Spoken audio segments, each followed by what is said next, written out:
I'm on.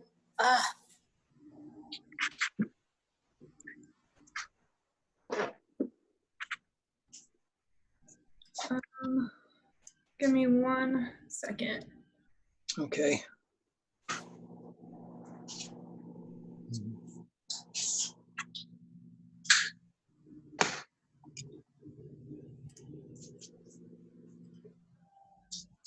Because it's not giving me an option to start your video.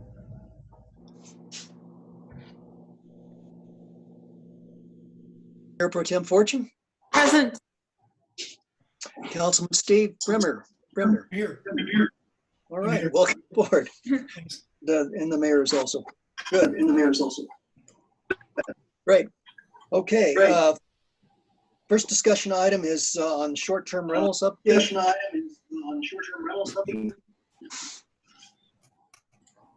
Okay, and I believe Christine, city planner, is going to present on that.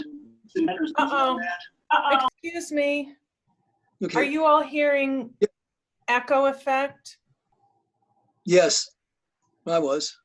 I wonder if if one of us is logged in more than once.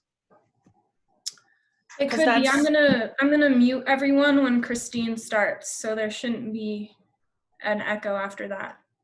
Okay. Great. All right. So yeah, if you'll go ahead and do that, Amber, and then we'll turn the floor over to Christine for the presentation on the short-term rentals. Good evening, everyone. Amber, Michelle should be on also, as M. Anthony or... Let me see if I can find her.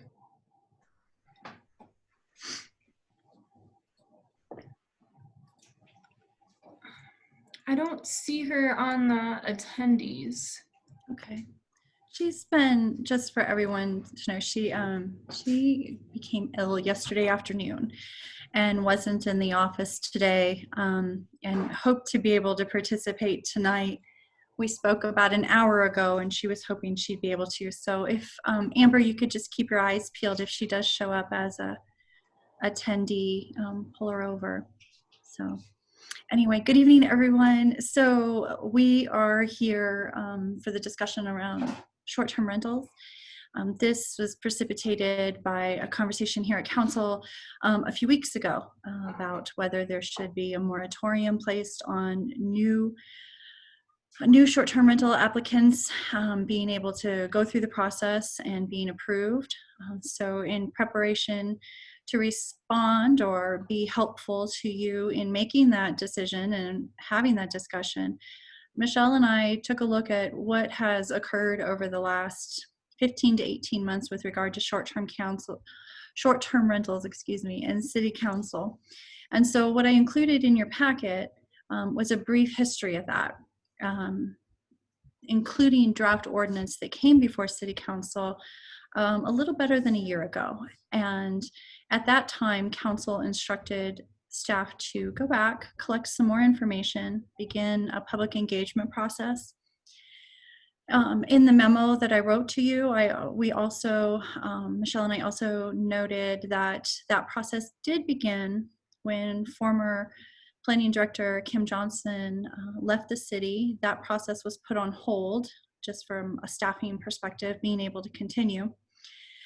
And then in January or early February, just before I came on board, staff were asked to continue that process, which they did. And so we had one meeting scheduled, one remaining meeting around the public engagement, and unfortunately had to cancel that because around that time was when everyone went home around COVID. So in the meantime, to try to figure out how we can continue this, because we're very close to the end of that public engagement process, we've been working internally on a survey that could be widely distributed. And we think the survey would be probably more encompassing in terms of collecting community feedback and in opinions than what the public meetings were able to accomplish. Those public meetings generally had folks who were in support of short-term rentals and not as many regular folks in town, I suppose. And this year so far with short-term rental applications that have come through, we've had a lot of public engagement, and it's been encouraging and enlightening. And so that engagement has gone into this process of collecting input.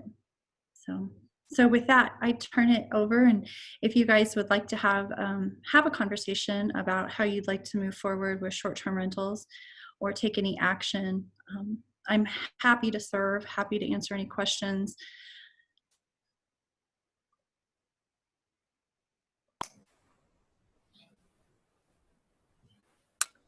Mayor Graham, you're muted.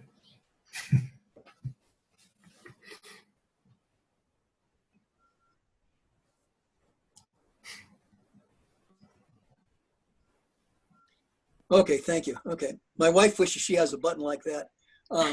Okay. Council members, do we have questions for Christine? Councilman Shada? How many more short-term rentals do we have? I think, don't we have a cap on the number? There is a cap, and so we have the ability under current code and restrictions to bring 9 more through the approval process. So I was looking on the map on the city website, I think yesterday, Yes. and I think that if I kind of understood that 500 feet thing, it looks like to me there may be only about 4 or 5 locations left. Is that right? Yes, the 500-foot restriction really puts a dent in the hopes of others who might want to do it. There aren't many areas in town where we could do this. Okay, so from the standpoint of the sheer number under current code and the functional limit, we're about just essentially a handful, right? Correct. That is All right, correct. thank you. I just wanted to make sure that you interpreted it the same way I did. You bet. Thanks for asking that. Thank you. Councilwoman Wolf? I'm sorry. Thank you. Can you hear me? I Yes. can, yes. Oh, good. It's my understanding that this whole process of looking back at possible amendments to the short-term rentals was really initiated by the landlords in town, specifically Dave Corpenning, and who persuaded his best friend, the mayor at the time, to do this whole thing with public engagement. I've never run into anyone who told me that they're unhappy with the current code, other than landlords. And I'm not necessarily against doing some citywide survey, which, you know, maybe if it's typical, we'll get a 5% or less response. But really, has anyone heard from anyone other than a landlord wanting to move into a higher tax bracket that they're unhappy with the way our code is now? Like, why are we doing all this work, I guess, is what I'm really trying to say. Sure. I think Councilor Susan Wolbrook also has a comment, but I will say, just from the perspective of internal discussion, the current code, the process associated with it generally works. You know, it works as someone applies, they submit their paperwork, it's clear what they need to do. And then, as you know, it goes to Planning Commission. Planning Commission can easily reconcile that application against existing code and move it forward. That doesn't mean people like it, but the process does work. So I guess that's where we talk about the will of people. The idea wasn't to change the process. The idea was to either eliminate the regulations entirely or to change them to allow a lot more short-term rentals, which of course means lesser housing opportunities in town for other people and all these other concerns. But my whole point was, I've never heard anyone complain about the process or the limit other than landlords. So Okay, thank you. And I see Councilor Wolbrook had her hand up. Also, Mr. Bremner did as well. Susan, Steve was, I think, up first, so we'll recognize Steve first, and then we'll come back to you.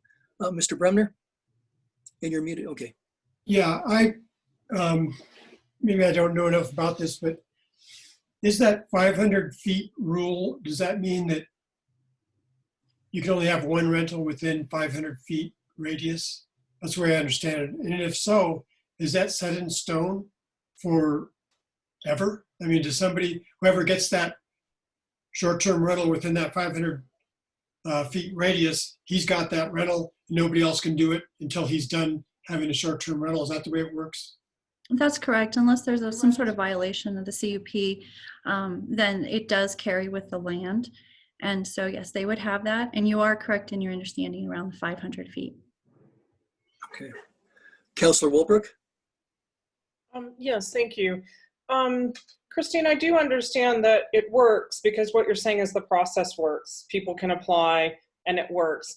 But for both Steve and I, and certainly for my ward, we have a lot of properties, and yes, they are landlords, Julie, that came with the town, basically. In other words, they were built up at the same time the town was formed. In my ward, which is on the COG side, you know, of the COG Depot side, all the way up through pretty much Savelli's, along Ruxton, along Duclos, we have cottages that were built for short-term rentals 100 years ago or 50 years ago, or in a long time period. They were here before this town was a full-time town, really, if you look at it from that perspective, because my house was in Ward 1 was built as a summer cottage. I have more doors going in and out of my house than you can imagine because every room was designed to be rented, right?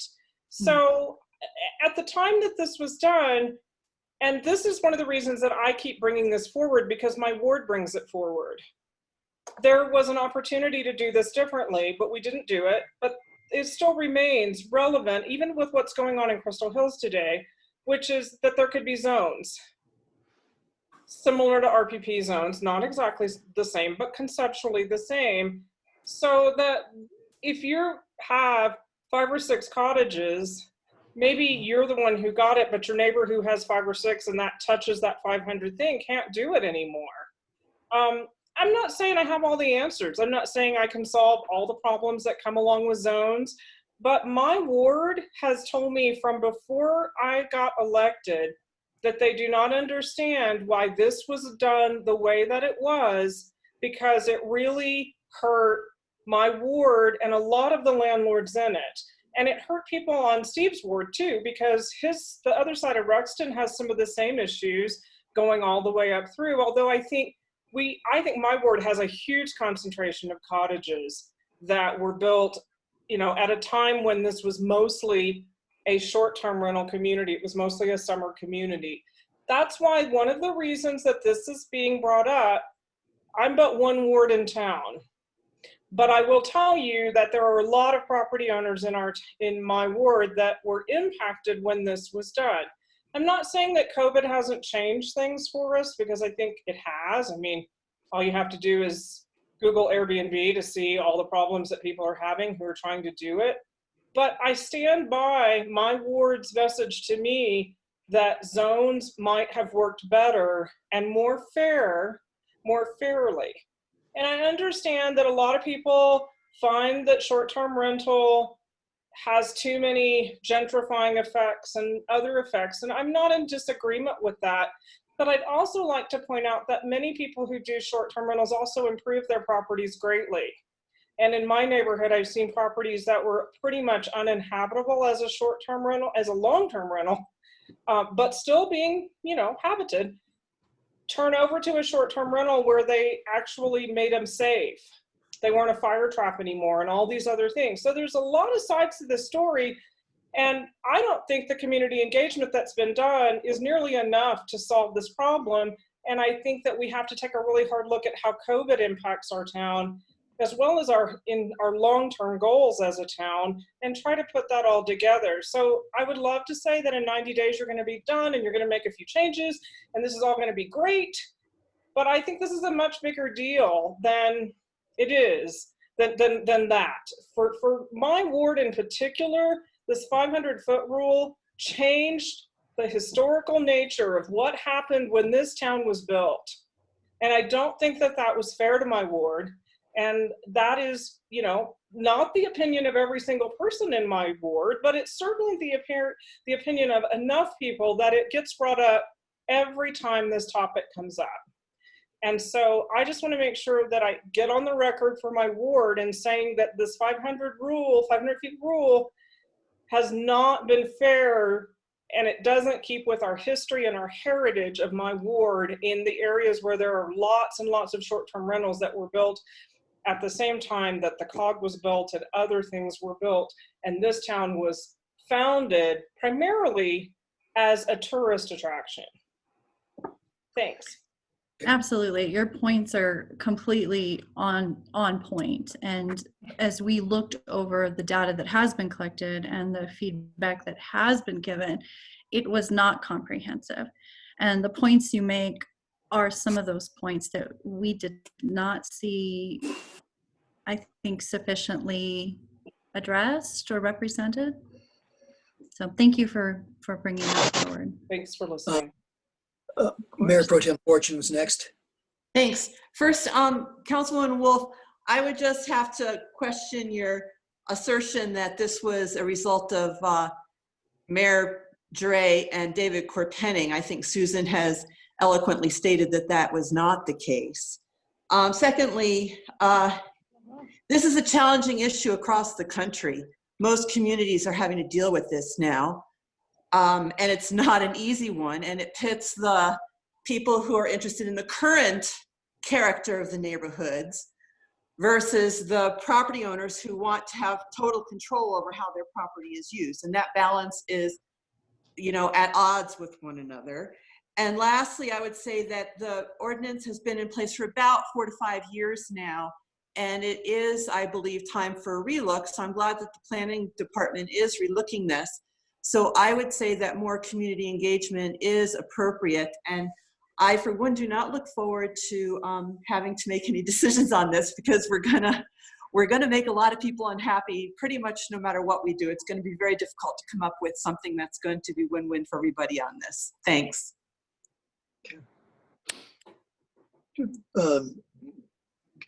Councilwoman Chandler, you're not on screen here. Did you have a question? Did you? Oh, can you see me now? No, I can't. No. Huh. But I see myself, and I see you. Oh, and okay.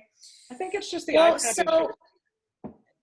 if you can all hear me, I want to echo what Mayor Pro Tem Fortune said. You know, in the packet, on the public input meeting on the 29th of November, I want to say it was 2018. I'm not sure. Please correct me if I'm wrong. It did note in the packet that the meeting was heavily skewed to the owners of short-term rentals.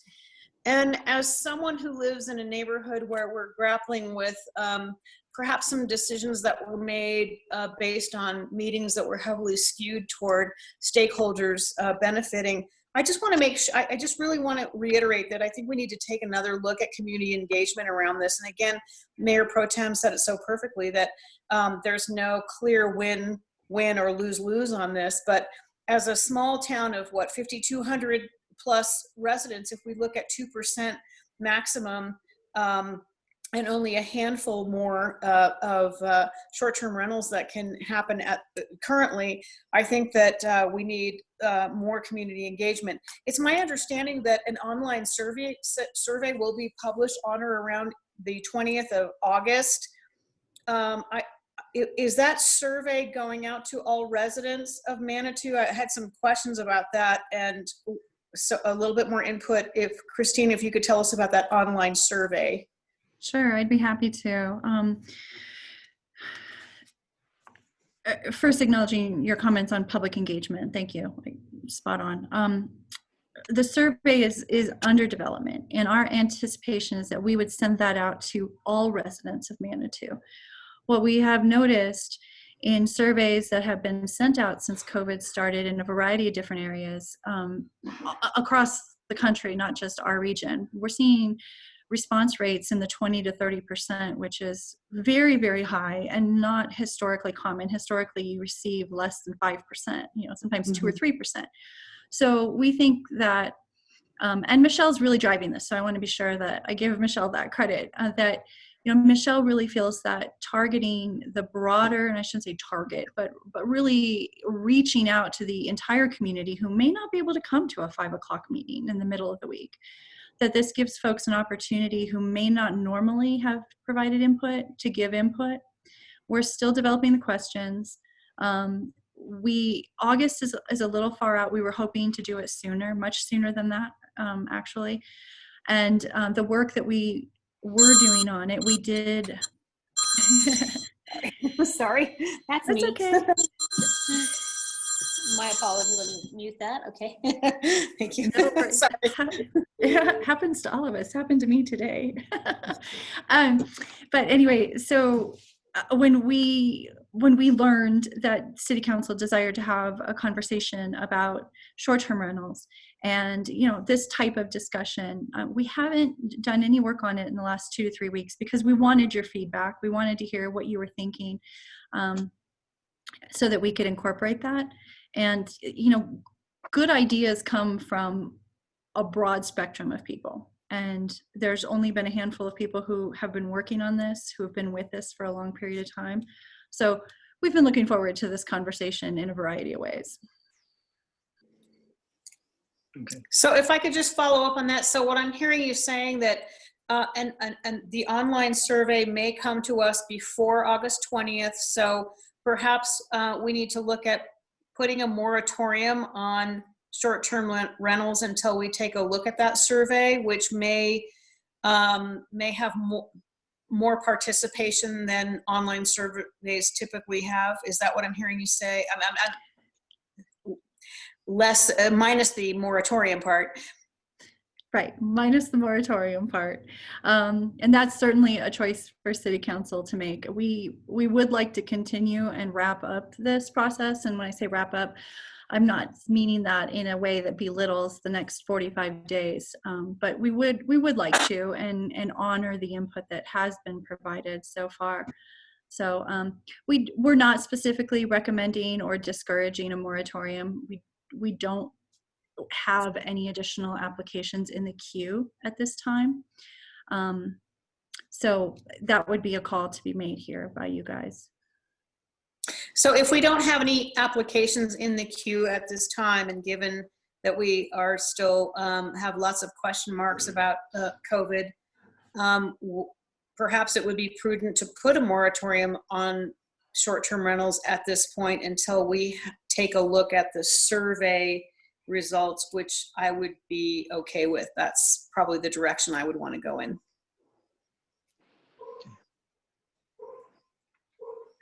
Christina, a question. I note in the recommended action that staff recommends to go without a moratorium. I believe the Planning Commission was in favor of the moratorium. Correct me if I'm wrong, but could you give us some insight into the background of what the Planning Commission was thinking? So our preparation for this meeting occurred before that conversation with Planning Commission. Planning Commission did not have a great deal of discussion about it. There was a very superficial conversation. We did not bring forward any new data. So I couldn't speak to where they are right now because we didn't specifically seek that input for this discussion. All right. Okay. Thank you. Council, other questions or comments?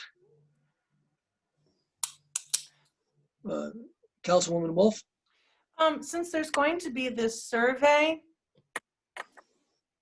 can we look at the survey before it goes out? I'd like to just make sure it's going to be as useful as possible. You know how surveys are, you can usually tell by the third question who paid for it when you get those on the phone. So I just want to make sure it has, simple questions like, you know, have you been troubled by the short-term ordinance at all in the last 2 years? If so, please explain, and things like that. I would like to have, if we're going to rely heavily on the outcome of the survey, I'd like an opportunity to see the survey in advance if that's acceptable. That's an interesting and fair question. I think if you as city council determine that you want to do that, that would be something that planning could bring forward. Oh, okay. Well, I know this is just a work session and not a time for voting, but I guess I would just ask my fellow council members if it would be upsetting to look at the survey and make suggestions, if any, before it goes out. Okay. Thank you. Mayor Pro Tem had her hand up. Yeah, I was just going to say, this is like a mantra of mine, and Julie touched on it, but surveys are so difficult to properly craft the questions. And I mean, I've taken courses in surveys, constructing surveys, and I wouldn't trust myself to construct one. So I personally, no offense to my fellow council members, but I don't trust us as a group any more than I trust the planning department to come up with good survey. And I had another point I wanted to make. Oh, secondly is I would certainly I could definitely support a 3-month moratorium on additional short-term rentals. And that would give us some time to just get a feel for it. I don't know when the last, I mean, I know what's happening, that there's just one was approved in my ward, which I do know has been very controversial. And I don't know when the last one was approved. And so I think that potentially a moratorium might cut down, even if it's just to get past these Zoom meetings so that meetings can be held in public, you know, in better public again. I don't know. So anyway, I could be supportive of 3-month moratorium. Okay. Councilor Walbrook. Yes, 2 points. I'm not opposed if council agrees to look over survey questions before they go out. I mean, every council's different and every council has its strong suits. And, you know, based on the work we did together as a team for Ward 3, I thought we did good work. And I say that as Councilwoman Walbrook has the floor. I'm sorry, it's background noise, sorry. I'm sorry, okay. Oh, okay. So I support, if other members of council support Julie Wolf's suggestion that we do the survey questions. We did a pretty good job with Ward 3 questions, and that process worked together. And I used the corporate we there because I don't think I contributed to that, but some of you did some phenomenal work on those questions. So I don't think it's a bad thing to try. If it becomes cumbersome, it needs to just be something we do and we give it a shot. And if we do it as well as we did with the Ward 3 vacancy, I think it'll be helpful. And we work well together with that, unless there's a reason we can't do it because it's out of our purview or whatever. I'm not necessarily against a moratorium either, mainly because of COVID and where that's put us. I wouldn't normally be in favor of even a 3-month moratorium, but it seems like we don't know where we're going. And to be making decisions about these types of things right now, I don't see that there's a big rush for that, given what we don't know. Those are my comments. Okay, good. I believe, yeah, Denise, your hand is up. Maybe with the survey, maybe what we can do is ask what type of information do you want to get? Because we have to make sure that they're not leading questions.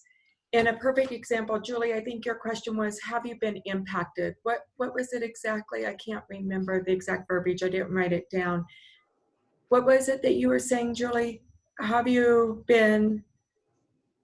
Yeah. Well, I don't remember the exact verbiage. I just spewed it out of my mouth at the moment. But the point was just to ask people, have you been happy, unhappy, disappointed?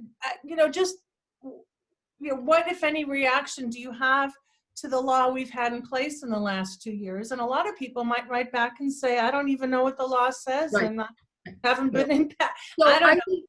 I think if you guys say, here's kind of what we want to know, and then we would write it, because when you said it, it was a leading question of that you wanted them to state this. That's how it came across as leading. So you have to be real careful with the surveys, because if you do a leading, they'll automatically go to that. It has to be very neutral question. So I think if you guys just say, hey, here's some things we'd like to ask, do they know how the short-term ordinance? Do they know this? Then we can put those questions in place and make sure that we move forward from there. Other comments from council? Okay. So in looking at the recommended action. Mayor, Christine had a question. Christine had a comment. Christine, yes, please. Christine, you have the floor. Sure. Sure. I just wanted to inform the conversation a little bit about how surveys would be developed. As planners through our professional associations and training, we have access to some really great survey templates, and that would be brought into this process. So I just wanted to share that with you. So maybe, Christine, you could come up with the top 10, send them out and ask if this is meeting what they are wanting to get to. And then it can at least say, yes, this is, or we really want this, and we can look for another question that might meet that. Instead of working on the verbiage, it would do that. Mm-hmm. Sure. Would that work? Mm-hmm. Okay. Yes. Okay. Well, as I look at the recommended action that staff made, I think there's 3 parts that they've asked for. One was they recommended that they complete the public process in the next 90 days, that this be done without a moratorium, and that as the third point, that council consider a proposed ordinance with modifications the staff might recommend. So then I guess we have a 4th point now is, do we want to, with the questionnaire, does council want to review it? So I guess there's 4 parts there. I'd like to get a sense of what, a little more refinement as to what council would like to do. Councilman Shada, could I start with you first? Yeah, I would like to see what the survey questions are before they go out. And I agree with Susan that I think it's good we participate in them. If we're going to be making policy, I think I'd like to see what those questions are, as opposed to having them go out and then go, oh golly, I wish we'd asked this and this. I think at least we ought to have that discussion instead of being remorseful and trying to have a round 2 on it. Seems like to me if we only have a few more left, I guess I'm not all that worried that we're going to get a whole rush of them in. And so I guess I'm ambivalent about the moratorium. I'm sorry, what was that on, John, about the moratorium? I'm ambivalent about that in terms of I don't know that that's going to be, I don't know that there's a lot more water in the bathtub to drain out at this point. Okay, all righty. And then I guess, if we look at going through a round of questions in the survey, I don't know if 90 days is a sufficient amount of time. What's your thought? John? In terms of, do you think we can achieve the survey in 90 days? Yeah, I guess that's. Oh, I guess I don't know that, and because, but I guess I'm not particularly worried about that. I guess maybe that was linked to the moratorium, wasn't it? Yeah, it was in the same sentence. Yeah, so I guess I would. So because I'm ambivalent about the moratorium, I guess I kind of feel like maybe 90 days we could probably do the survey questions. And isn't that possible, Christine? Yes, without a doubt. There are rapid surveys regularly going out to the business community and, of course, across the United States. So we could turn that around, definitely. Okay, thank you. Okay, and then regarding the proposed ordinance, I guess we'd be looking at the recommendations. We'd be looking at the results of the survey as part of what would drive the new any changes to the ordinance. I would certainly agree with that, Mayor Graham. You okay with that? Okay, great. Thanks, John. So basically, I'd like to get a little, some similar response from other council members. Councilwoman Wolf, what are your thoughts? Oh, thank you. Well, it looks like there isn't a whole lot of opposition to our taking a a moment to review the proposed survey questions that Christine can present to us, I would appreciate that. I think that would help us feel more confident as the process goes forward, that, as John said, we don't have to feel remorse that we failed to ask something. Given that there are relatively few short-term rentals left, I guess the compelling nature of a moratorium seems less compelling. I would imagine, it seems to me that it's reasonable to put a moratorium on new applications, since that seems to be, by way of practice, what City Council does when they're about to look at revising an ordinance. But I'm, I don't want to, I don't feel super strongly about the moratorium, given that I've just been informed there are so few additional applications that could even be made under existing code. Okay, great. And how do you feel about the 90-day timeline? Oh, the 90 days for the survey results to be returned to us for further discussion? Yeah. Yeah, if Christine seems to think it's fine if she runs into a glitch and she needs a little more time because other unexpected things happen, which seems to keep happening, and we have to postpone it, that wouldn't give me any heartburn either. But I think that sounds like a reasonable request under the, if she gets too busy, she can tell us and we can push it out further. Right, right. And then just to be clear, I gather you would be willing to hold off on a change in the ordinance until we get all this other work done, the survey and so forth. Oh yeah, I don't want to make a change until we finish the process. That's kind of a no-brainer. Okay, good. I guess I'll ask the other council people, and rather than being repetitious and perhaps ask you to restate the obvious, if you would just speak to the things you feel is significant, are significant. Councillor Wahlberg? Thank you. I tend to agree with what Councillor Shada and Wolf have said. My one thing about a moratorium is that one of my concerns since COVID started about planning commission meetings or city council meetings is that it's just, I really worry that we don't have the kind of participation and engagement that we normally have in our normal process, because just not everybody can do Zoom and high-speed internet, and it's just also not what we're used to. Whether we can do it or not, it's just a big change in habits. And I feel like, for me, I don't think we should be approving any of these things, these short-term rentals, until this COVID thing and our state of emergency is relaxed and over, because I'm very concerned about public participation being limited by the restrictions of COVID. So the reason is there may not be only 9 properties left, but if all 9 of them go forward now, are we really going to have the engagement in the public process that we're used to do it? I don't know the answer to that. Maybe the answer is yes, but because I don't know, that's where my strong feeling about the moratorium comes in. Okay, so Councilor Wilbrook, I gather you would favor a moratorium, is that? Yes, I still favor a moratorium for the reasons that I mentioned, and everything else that Julie and John Shada have said since they went first. I'm okay with that. Okay, great, thank you. Councilwoman Chandler, your thoughts? I agree with Councillor Shada and Councillor Wolf and everything that they mentioned, but I am also in favor of a 3-month moratorium. And if we use the e-scooter and e-bike moratorium we placed just with the e-scooter moratorium, there was that one issue that we had with someone who had kind of slipped in. So I just think, if nothing else, just to kind of cover our bases and give us some breathing room until we take a look at the survey questions and have some input. And if we're going to do a 90-day, I am in support of a moratorium, just to cover ourselves and make sure that we have some time to reflect and look at these things before we move forward on any changes in the ordinance. Okay, great. Thank you very much. Mayor Pro Tem, what's your take?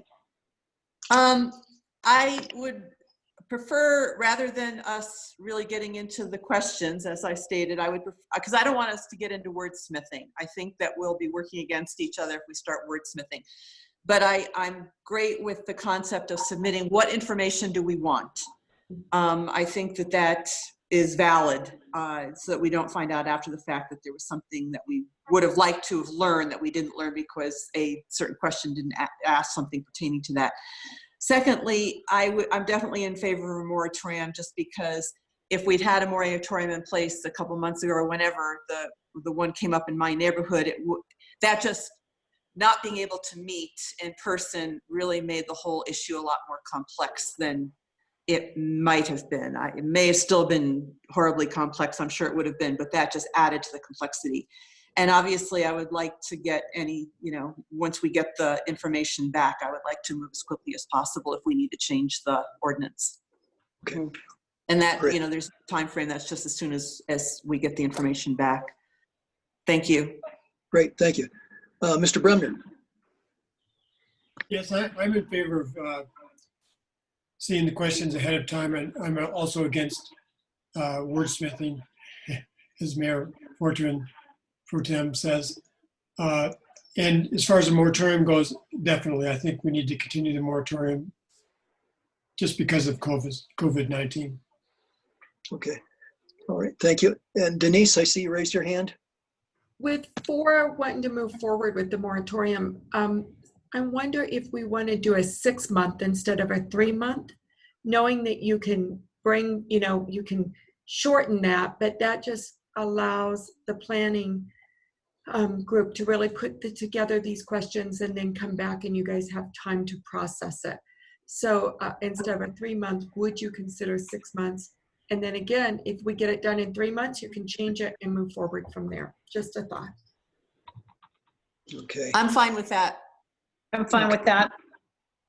I'm fine with that. That's what we did with the sexual oriented businesses. Remember, we did a 6-month, and then I Right. think we got it done before the 6 months was even up. Okay, great, right. Okay, well then basically I would be echoing, I think, the sentiments of pretty much all of you. I would favor having a moratorium for now. I mean, extending to 6 months is okay with me. I'd rather do it right than do it fast. I think I think we're pretty much in concert here as far as what we want to go with. So if it's all right, I'll restate what I think is the recommended action, or what council's take on it is here. You can let me know if I've got it wrong. But I think if we could be done in 90 days, that's okay. We do want a moratorium. The moratorium can be 6 months, and we could always shorten it if we decide to do that. And then we would look at the survey questions, conduct the survey, and use that as the basis that would help to direct us in considering a new draft of the ordinance. And perhaps when we get beyond the COVID-19 concerns, maybe we could have a public meeting, which would, I think that's the concern a lot of us have, is that we'd like the public to have a chance to come down and talk. Mm-hmm. Does that seem like reasonable? Have I stated what council is looking for? Any opposed? Okay, great. Christine, does that give you sufficient direction?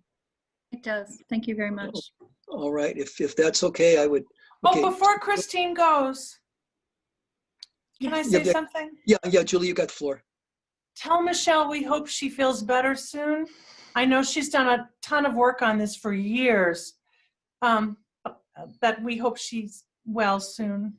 Okay. I will. Thank you so much for saying that. This was like a baby. She almost birthed, so she is I know. quite invested. Boy, that sounds painful. No comment. Okay. Thank you. Okay, great.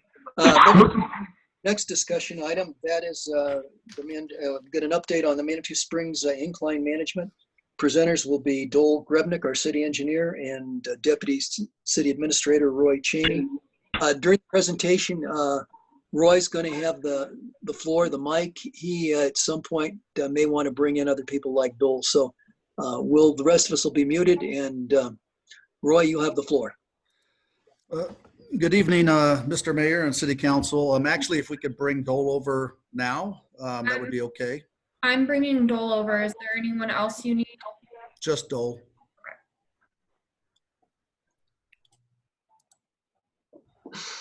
And can everyone see the PowerPoint?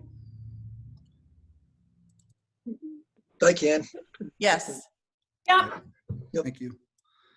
All right, so tonight we're going to talk about a proposed management plan for the incline.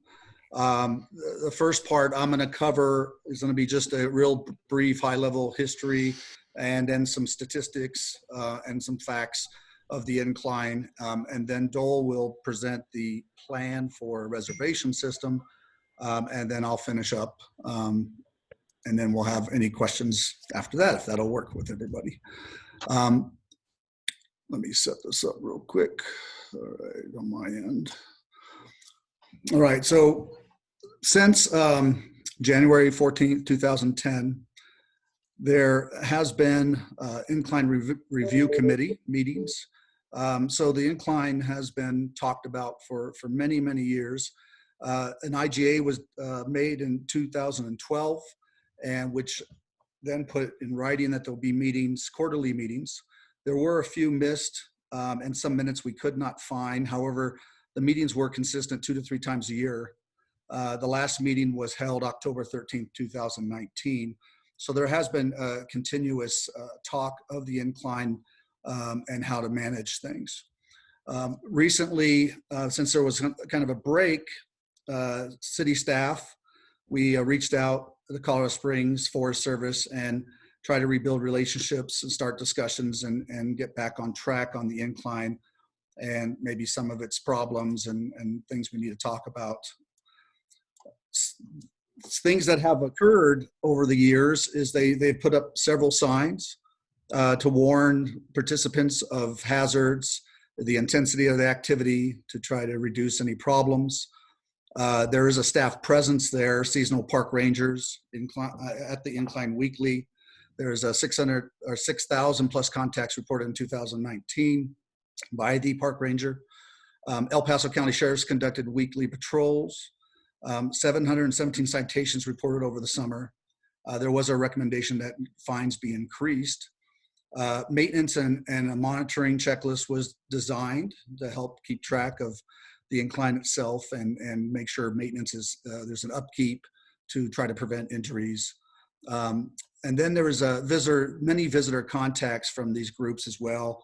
19 dog owners redirected, 25 hours leave no trace talks with citizens, and then 25 hours of incline safety itself. Trail maintenance is over 45 hours in the year. So they continue that trail maintenance at all times too, when they see things the best they can with the funds they have. Recurring themes that we have uncovered at public meetings include parking issues, traffic congestion, Ruxton and downtown, enforcement and trespassing, noise complaints, the number of users themselves from vehicles and from the users, signage not appropriate or missing, environmental protection problems, public education, trail impacts, and then sanitation seem to be the most discussed problems occurring today. One thing that Dole and I determined is that it is evident with all these meetings for 10 years that there are things happen, but not, a lot of discussion, but not enough action to help Manitou's situation. And one thing from Pablo Picasso that I quote, our goals can only be reached through a vehicle of a plan in which we must fervently believe and upon which we must vigorously act. There is no other route to success. So we need to act on some of these things, and that's where we'll come into the reservation program.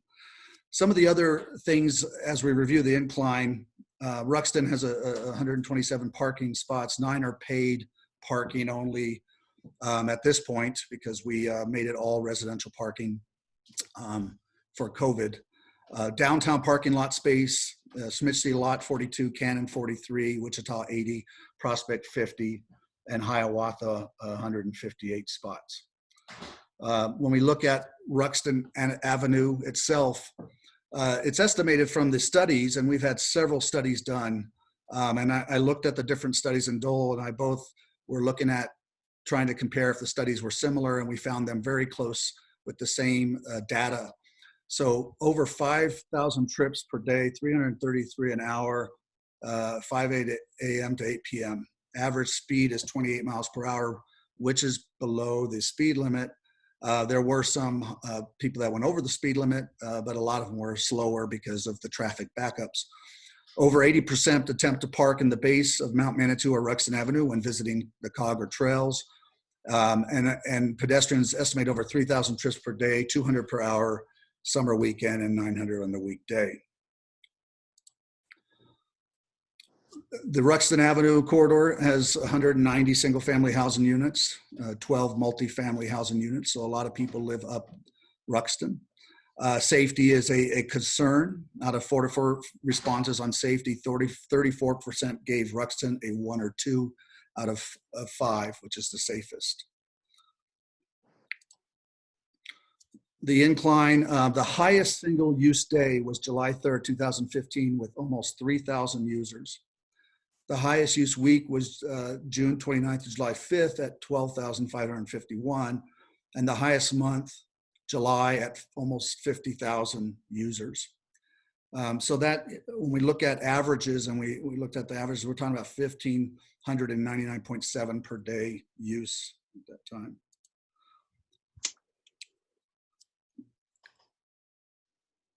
Since the closure of the Incline, we've seen a good drop in numbers. And the last check, it was 93% compliance. We feel 93%, even talking with the Incline friends, they said they were surprised on how well that we did to get the numbers down. 7% still used it, give or take. But I do believe the SDA program, the police department, social media, through our PIO, all played an important role in a big drop like that. And that's pretty impressive. I kind of compare it to speeding. And we have traffic laws, we have speed limits, but still some people speed. Here, we're going to have the same problem. There's always going to be a few that do break the rule. I will say, though, a few times I was up there myself and talked to some people. They are really good people, and most of them, just like anywhere.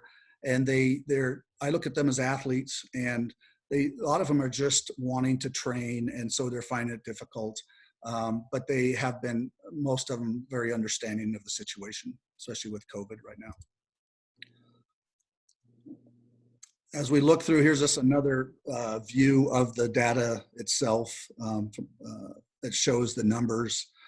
Uphill, downhill, it's hard to say for sure. On the numbers, I think, are fairly accurate. Probably a bear or two in there as well. As you know, a bear was on the Incline. So when you look at parking, one thing that we're finding, if we look at some of the charts, basically they recommend 85% occupancy rate for on-street parking and public parking spaces. And what we find is some of the lots are packed, and that leads to people driving around looking. So this is just good information, because one of the things we're looking at too is Ruxton, and besides the COVID issues up on the Incline, we're looking at the Ruxton situation of traffic and congestion. And so the parking board is working hard and trying to figure out ways to make sure we have open spots for people to use downtown, et cetera. But one thing that doesn't show here is before 10 o'clock in Hiawatha, that probably that 100% is from 6 a.m. or somewhere in there, pretty close to that, probably 80 to 100%. It's pretty packed early in the morning. When we look at this right here is also then a graph of 300 vehicles drive up the corridor per hour. It reaches 500 vehicles. Also has pedestrians. It shows the number of pedestrians as well. I think the vehicles tend to be a bigger issue because of the noise, slamming doors, and pedestrians probably not as bad going up Ruxton. The Incline use data here for the actual emergency response calls shows the data from 2005 on the number of calls, and then all the way up until 2019, which is 60. Last year, or 2018, we had 80. So it's been pretty steady now since about 2000, I guess, 13, 14. on the number of calls up in the Incline and Bar Trail.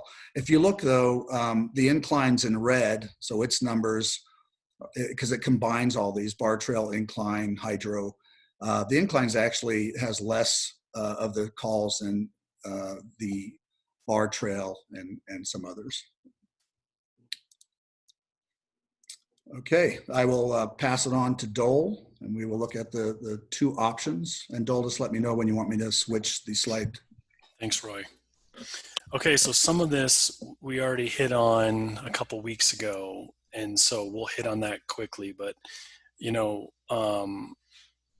Roy, go ahead and go to the next slide.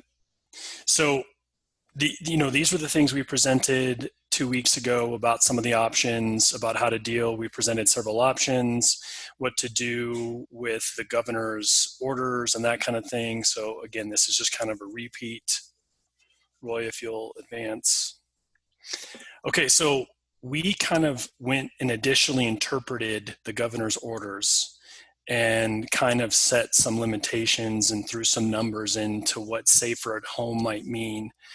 And you can see through there, the public gathering, the 6 foot distance. We used a number of 25 to 49 people per hour that would potentially be allowed to use the incline, and continuing with the SDAs, and then reminding everybody, which everybody should know by now, you go up the incline and you go down Bar Trail. Roy, if you'll click for me.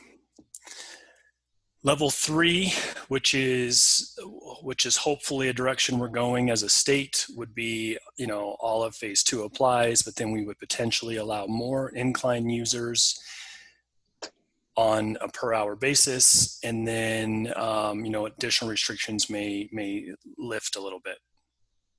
Please, Roy. Okay, so now we're going to kind of get into some of the guts of this. So we just have a quick slide here kind of highlighting some of the land use there. So I'll just say the word Roy, and then Roy, if that works for you, okay? Yes, sir.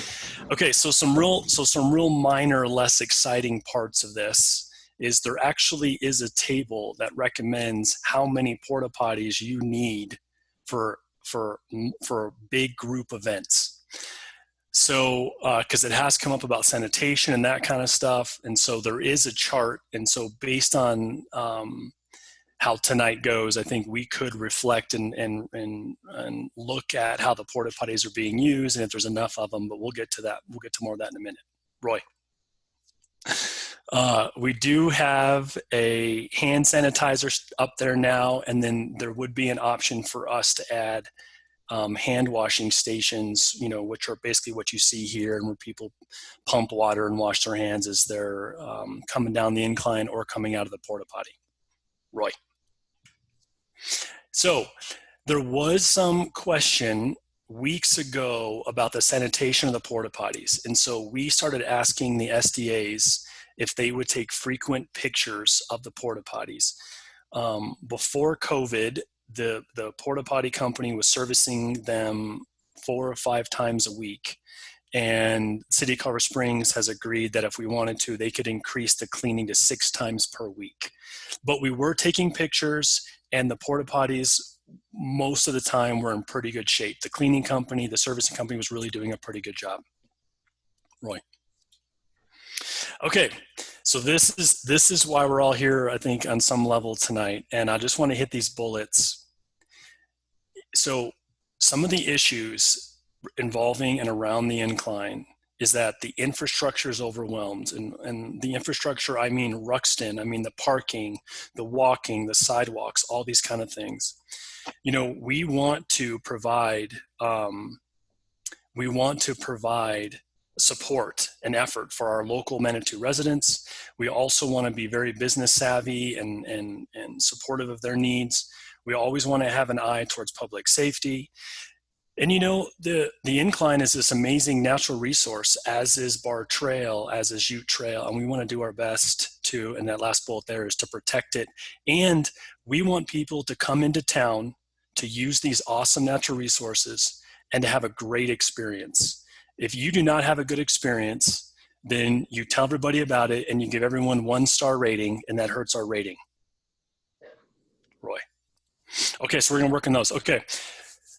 So something that's interesting about this is the incline in itself is not what's causing all of these problems. And I know this is simple, but it's the number of people that use it that is overloading the system. So to manage the incline is to manage the users. So let's role play for a minute. What happens to the city's parking needs if the number of incline users is reduced?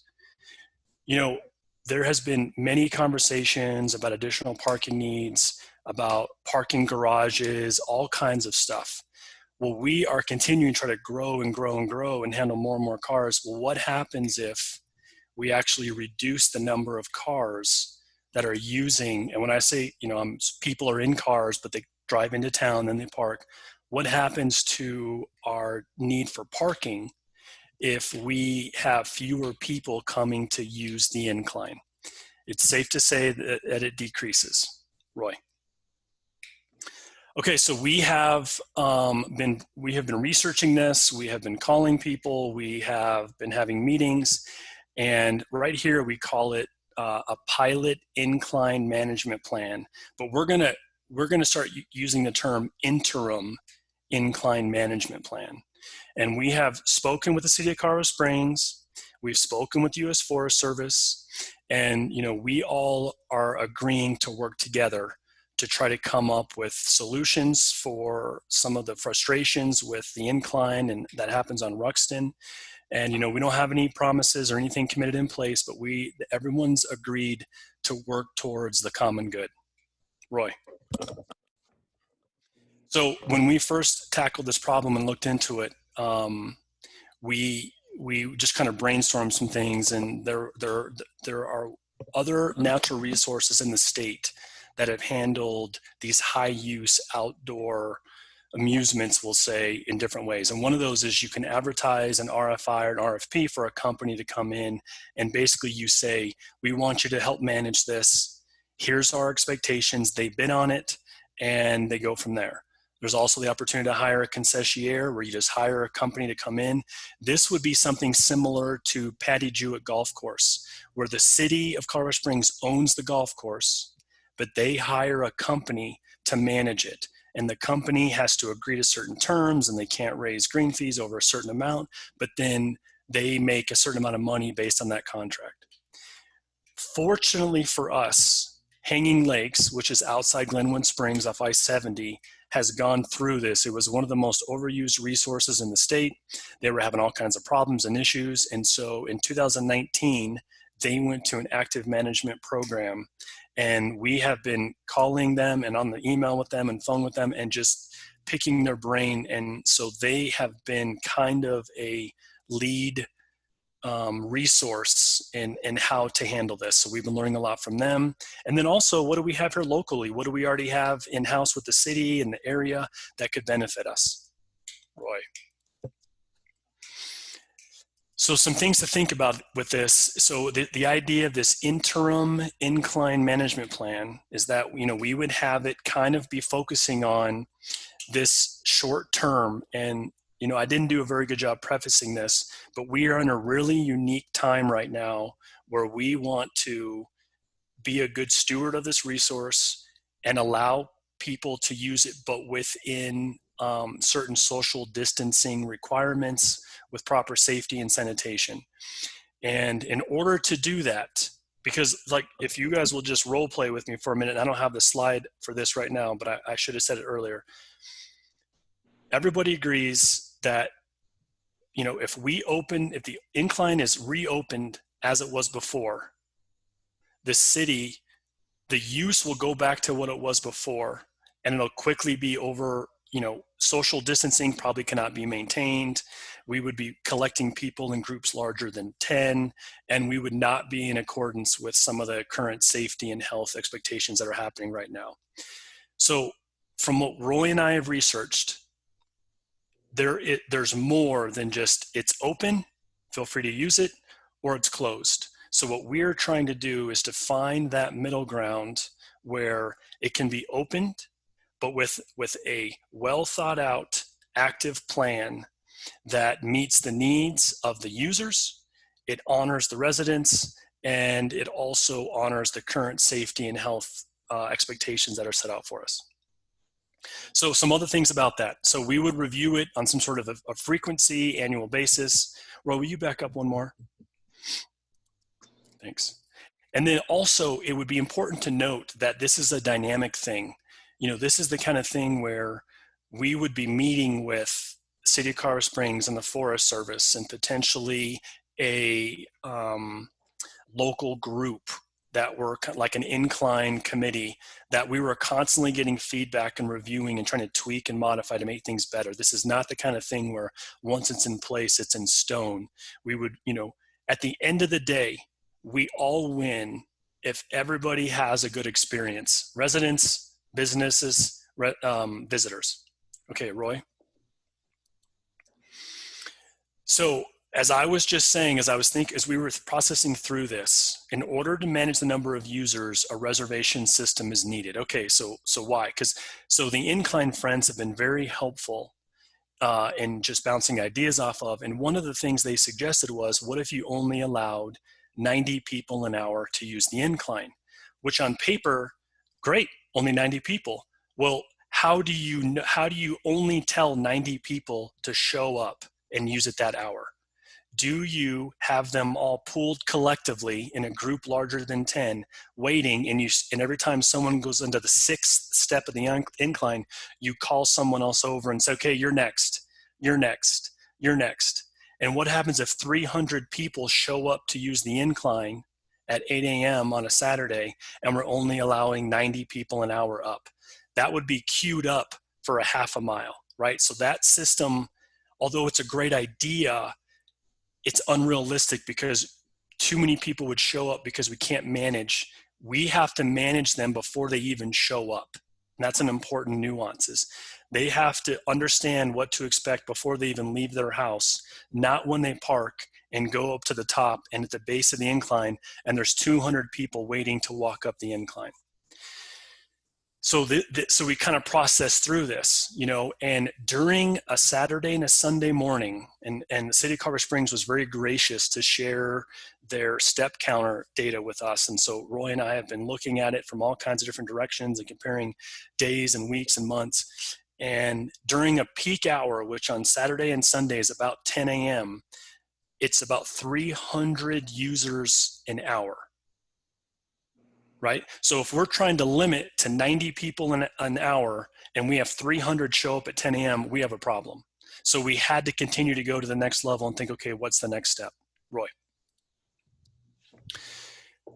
To also talk about what else is happening. So Maroon Bells, which is also a very heavily visited resource, had spent a couple years developing and going through the public involvement process, and we're planning on implementing a reservation system for June or May of 2021.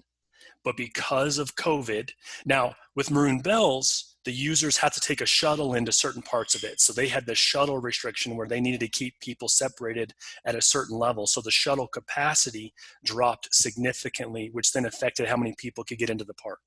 So they are implementing a reservation system as of June 1st, primarily under the temporary issues of COVID.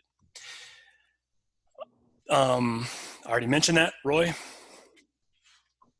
So what do we do? How do we try to manage the number of users, to keep them with social distance, to honor the governor's request, to keep everyone healthy and safe? And Roy and I came up with, you know, under the idea of an interim incline management plan, is to basically have an online reservation system. And this is the only way that we could brainstorm and process through all these other people we've researched, how to know how many people, how to restrict and allow only a certain number of people to come into town prepared to use the incline. And, you know, the nice thing about some of this stuff, and I put in here, is that, you know, we could say, okay, we're going to allow a certain number of people between 7 a.m. and 7 a.m. and 8 a.m. But of course, you risk having everyone show up at 7:05, which probably would be common. So the nice thing about this is we could even divide the windows up even to finer areas. So we could do, you know, 7 a.m. to 7:30, 7:30 to 8, 8:30 to 9. 8:15 to 8:30, you got it, so on and so forth. It's flexible. Roy? So the city of Manitou Springs had just been in the process already pre-COVID of updating their civic rec program, which is what they use to manage the pool and the reservations of the pool.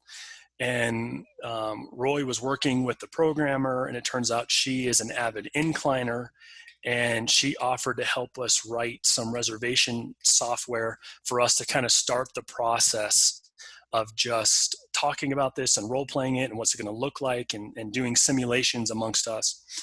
And, you know, this would involve, and I say in here, and to only have one sentence as infrastructure doesn't do it justice, but, you know, we would need basic infrastructure for compliance and enforcement. You know, there was talk about we could make Hiawatha kind of an incline hub where you could go, you would check in, potentially get a bracelet, a lanyard, something like that, a badge, a sticker. We're not, you know, there's a lot of details that we have to work out still. So just know that there's a lot of details still to work out. But we were kind of copying concepts from ski lift, you know, where you get the ski lift and they beep you when you go on the ski lift, and then you get to go up and use it and come back down, and you cut it up when you're done. Roy. This is an example, and this is actually currently a link. It's not on the website, it's a secret link, but this is just some real quick programming that the Civic Rec lady did for us. And it could be on our website, obviously, and it could go and you could help. So, Roy, here is where you would go and you would click on your day and your hour. And you can see we have some trail facts on there.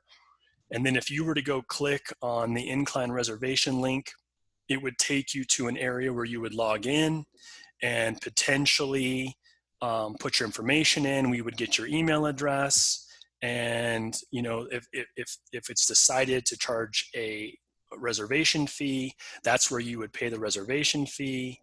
And the nice thing about this is that we would then slowly generate, first of all, we would be able to make email contact with each of the users. So once you confirm something, we would email to you and say, hey, welcome.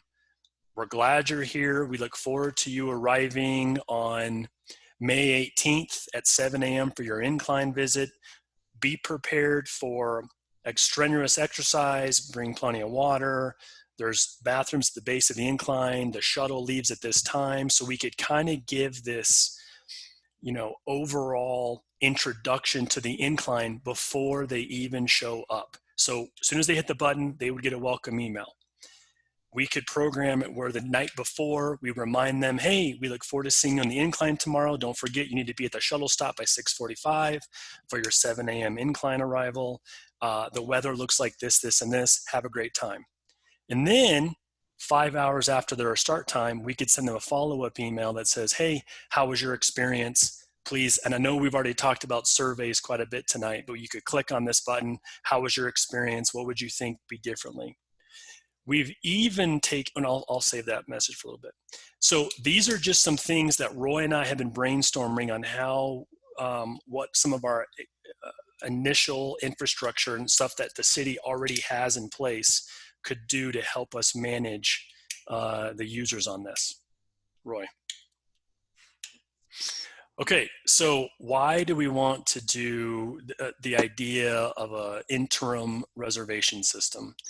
And you know, we could reduce the number of people driving up Ruxton as designated, right? So, well, how many would you reduce it by? Well, that depends. There is a certain point every day, because the city of Manitou has a fair number of parking spots available to users. The problem happens when those spots are full and additional people are coming into town at a greater rate than people are leaving. So then the total amount starts to spill over, and they park on Spring Street and Church Street, and it becomes a problem, and they're parking in places that are not necessarily designated for incline parking.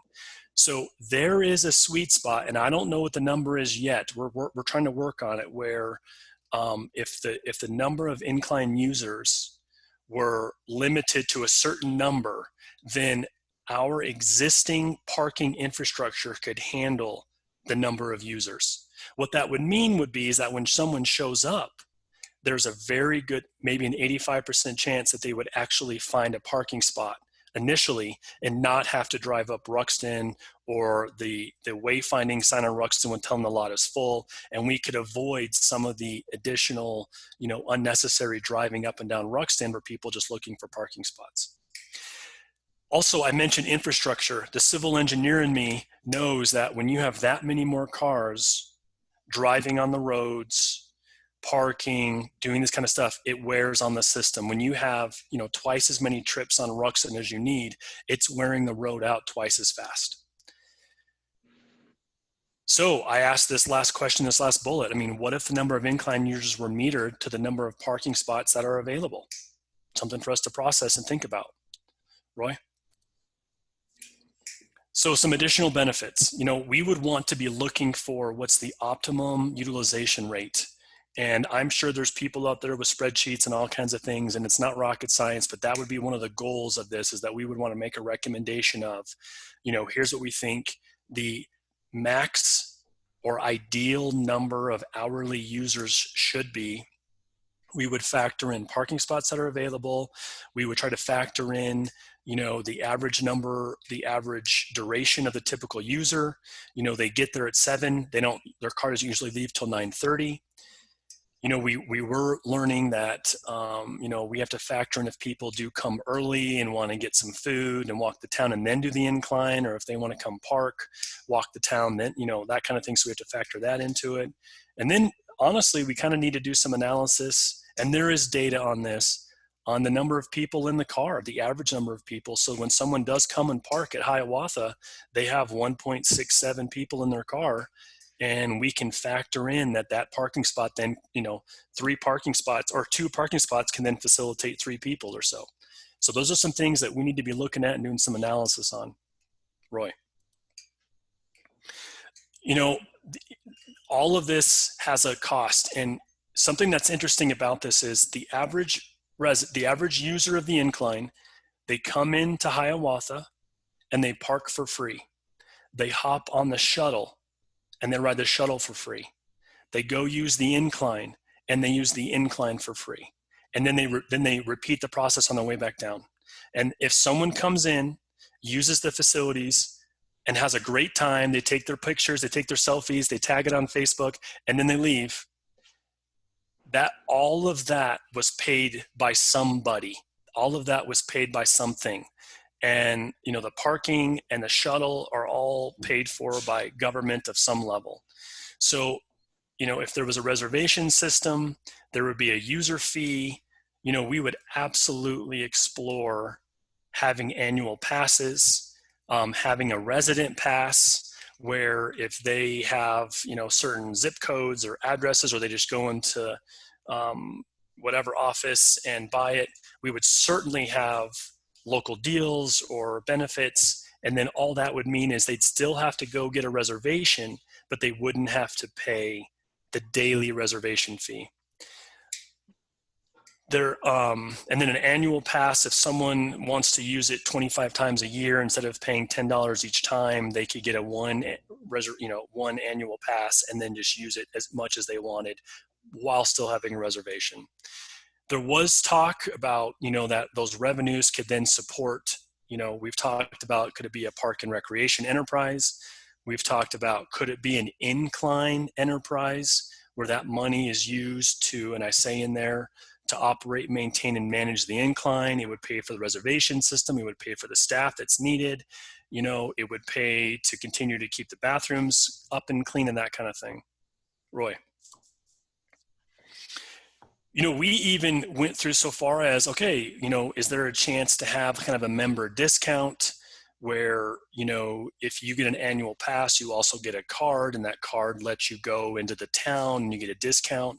We were talking this morning that, let's say that when you use the Incline, you show up to Hiawatha and you check in and they give you a bracelet. And on that bracelet's a barcode, and it's let's say it's bright pink. And that bright pink is for Mondays. So when you get off the incline, you know, it would be up to local businesses, but let's say you walked into a business and you said, hey, did you do the incline? Yeah, that's great. I see the pink bracelet. Hey, we're offering 10% off to anyone that used the incline today. And so it could be whatever the businesses wanted to do. They could message it as much as they wanted. It could be the little tents out front of the doors, and it just says, hey, we love incliners. Come in and we'll give you a free shot of espresso with your latte or something, you know, however the businesses wanted to do it. So part of having the kind of that central hub at Hiawatha is that then we could also have people there to help give direction and hop on the shuttle and just kind of really offer a good quality experience to everyone that comes into town to use it. Roy. Okay, so this is something that's developed really recently. And one of the complaints that I heard when we were doing research about this was that oftentimes military groups would show up real early in the morning, and they would tend to be loud, and there would be orders and marching and chants and that kind of stuff. We and Mayor John, you know this, but you forwarded the email from General McFarland, who's head of Fort Carson, asking for his troops and service members to use the incline.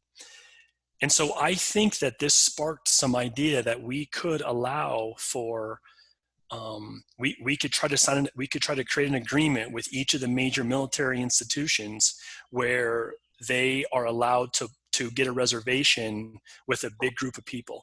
It would be very difficult to have all 40 of their platoon show up or, log in, get a reservation for the right hour and have them all show up. So we could look into having an agreement with the military installations where, we could give them a certain code or password or some privilege where they could reserve a 40-person block and allow a whole platoon of soldiers to show up and do the incline together.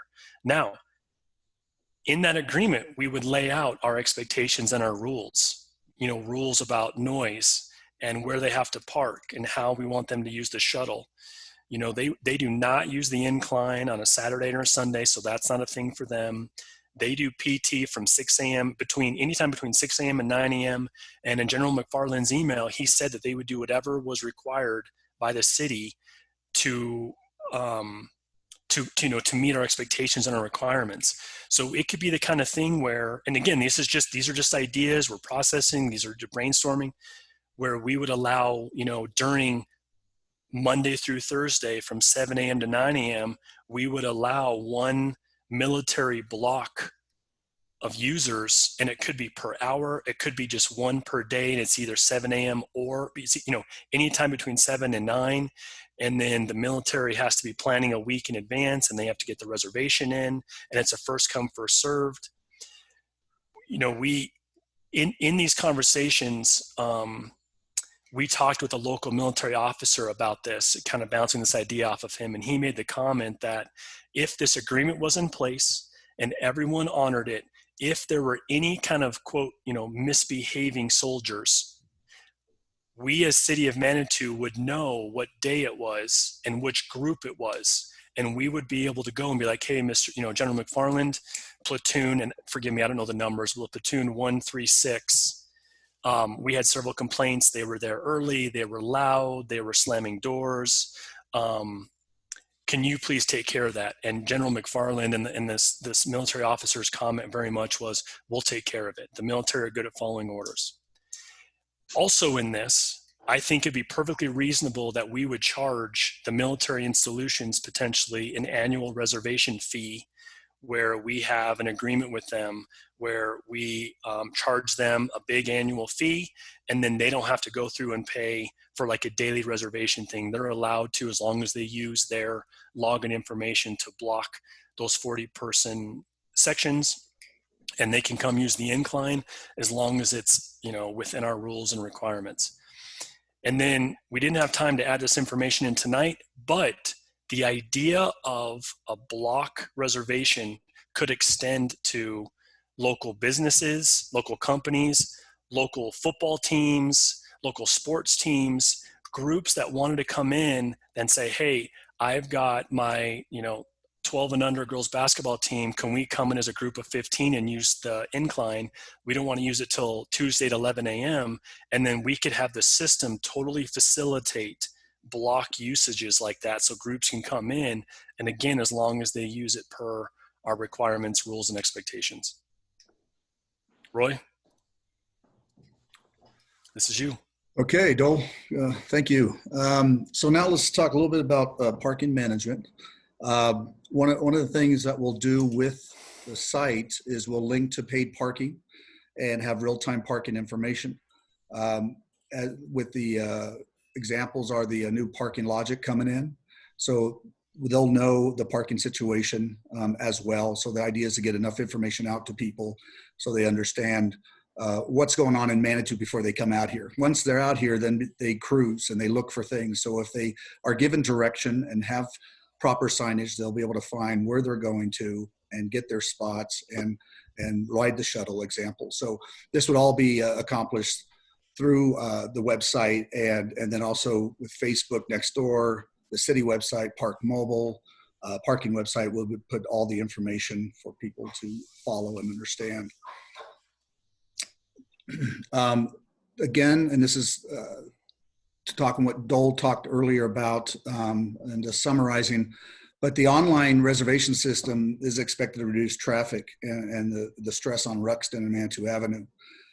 Again, with the parking logic system, which I just talked about, that will give the lot spaces that are available as they drive downtown, and they'll see if there's space to park in those lots.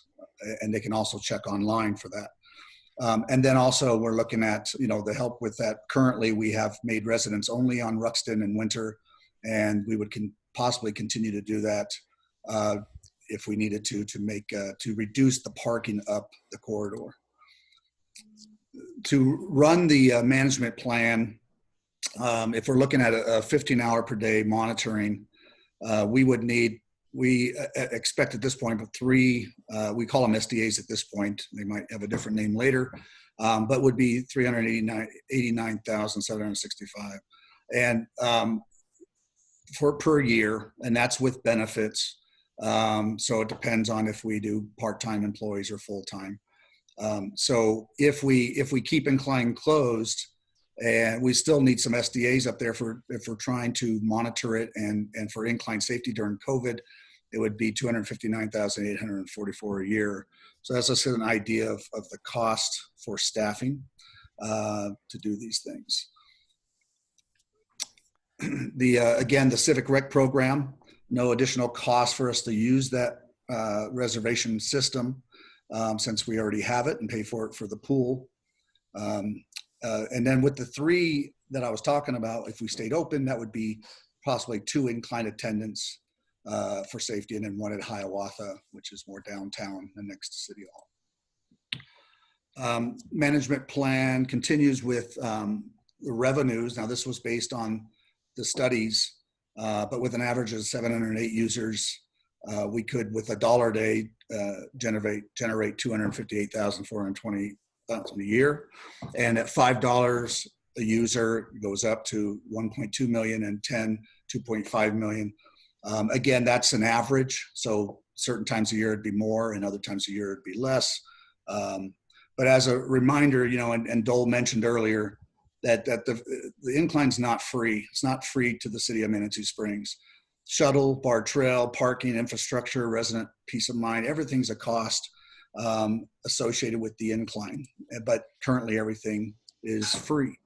So basically for future plans in some of these areas, we're going to continue our great conversation with Colorado Springs. They've been real open to talking about what to do next. None of these are set in stone, as Dole mentioned earlier too. These are talks that we're having and was also in the Incline management plan to do a reservation system. So it's been thought about over the years, and it's been in studies as well. We will use the Ruxton functionality study as well to help us with traffic improvements on Ruxton. We'll continue working with the COG, exploring mobility hub opportunities. That's still ongoing. And then we'll continue to work with Hanging Lake and other groups to learn from them as we move forward. a lot of the studies that we used and information we obtained from these that are listed here. Also, it was a history lesson for me and Dole as we look through all the years of Incline meetings. People I knew 14 years ago, 16 years ago, haven't seen them and talked to them for a long time. So it was a nice go back in time. But various council members were involved in these meetings, some here today on council actually. Residents, stakeholders were involved, many that we know. Colorado Springs staff, Karen Palas was, and Kurt Schroeder, very open and talking to us and trying to help us find ways to, really good relationship was built there. And the United States Forest Service with Oscar Martinez also. And at the end too, we also have, I don't want to forget the city staff that helped us, from Tiana Polly at the pool, who helped with the civic rec information. We also had Megan Weiss, who made these nice Incline books for us.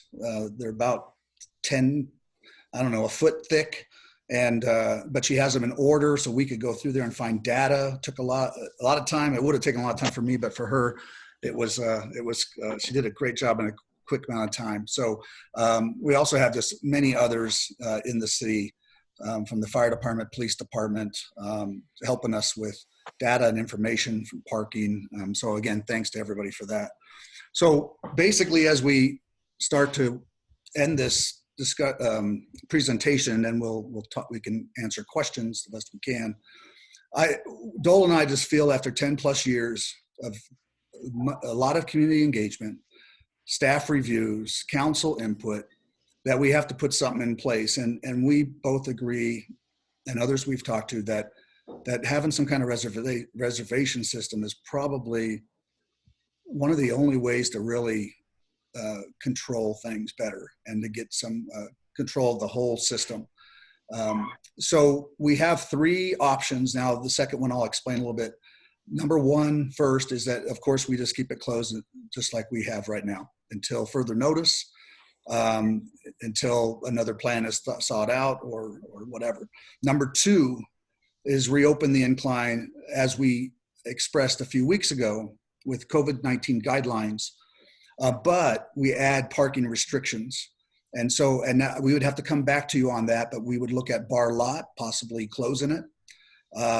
We would look at maybe increasing its price so that it's basically going to be pretty costly to go up there. But if you want to park in bar lot, then you will pay for it as a nice amenity to get that close. And then Ruxton keeping everyone off except the residents who need to be there, for parking anyway. So, and that would be Upper Ruxton, of course. The lower portion with the businesses would have to remain. So we would add a lot of parking restrictions to try to reduce traffic up Ruxton, along with implementing COVID guidelines as presented in the last presentation a few weeks ago.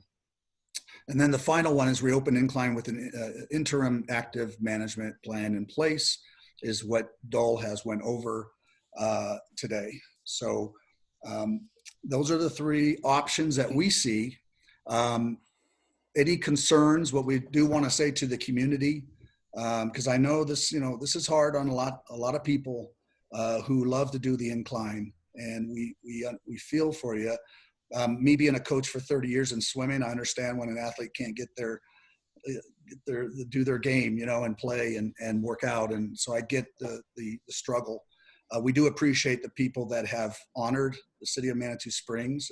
A 93% is pretty impressive, and we thank you very much for your support in that. And but if you have any questions or concerns, we're going to be working on a form mailer on the city of Manitou Springs website that you can put in information and submit it, so staff can look at the questions and see what we can do.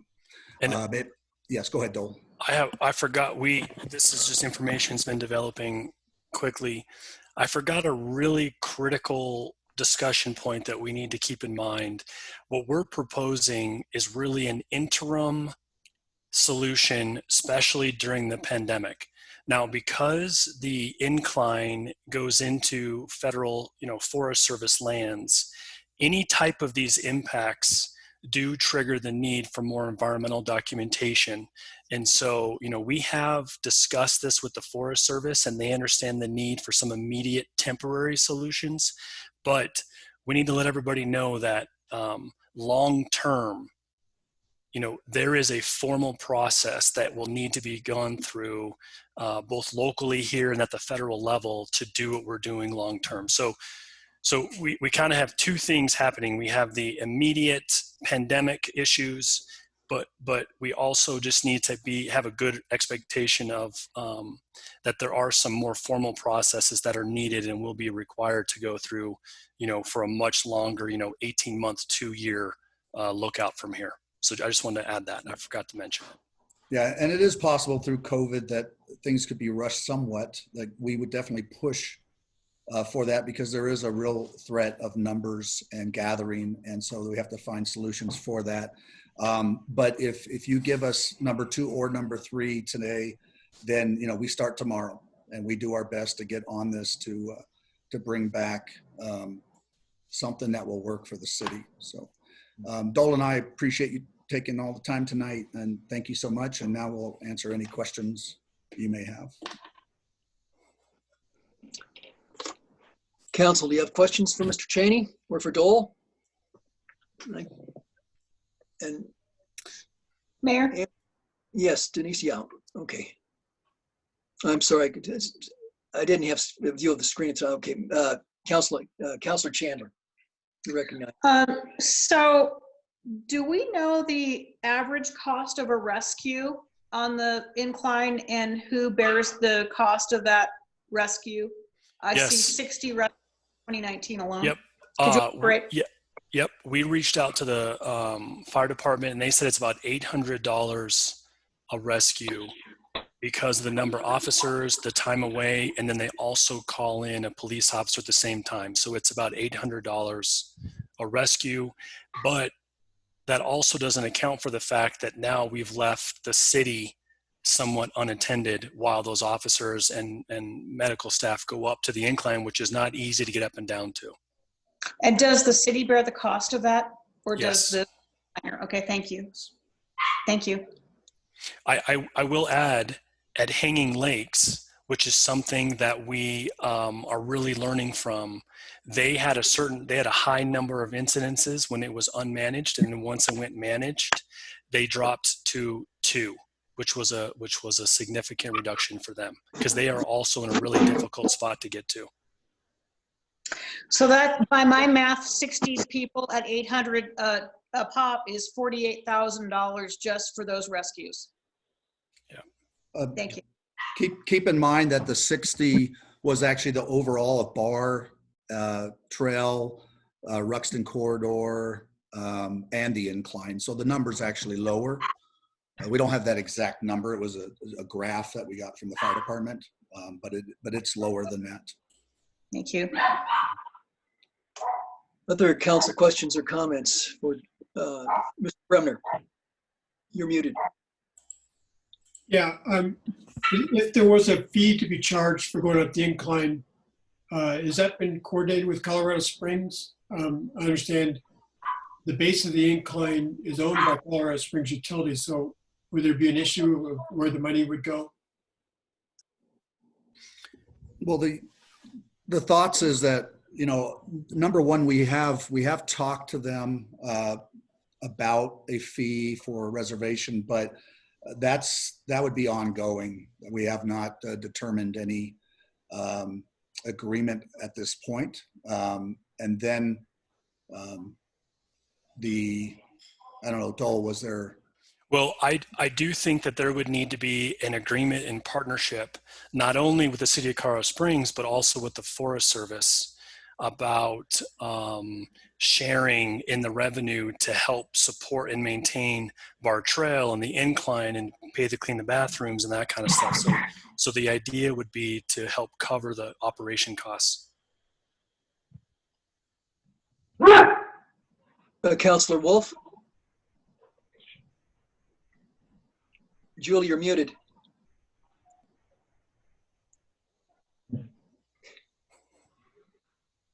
Am I still muted? No, now you're good.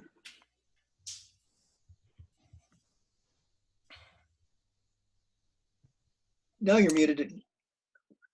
Julie, you muted yourself. Okay, now you. Well, I've gone through muted and unmuted, and you keep telling me I'm muted no matter what I do.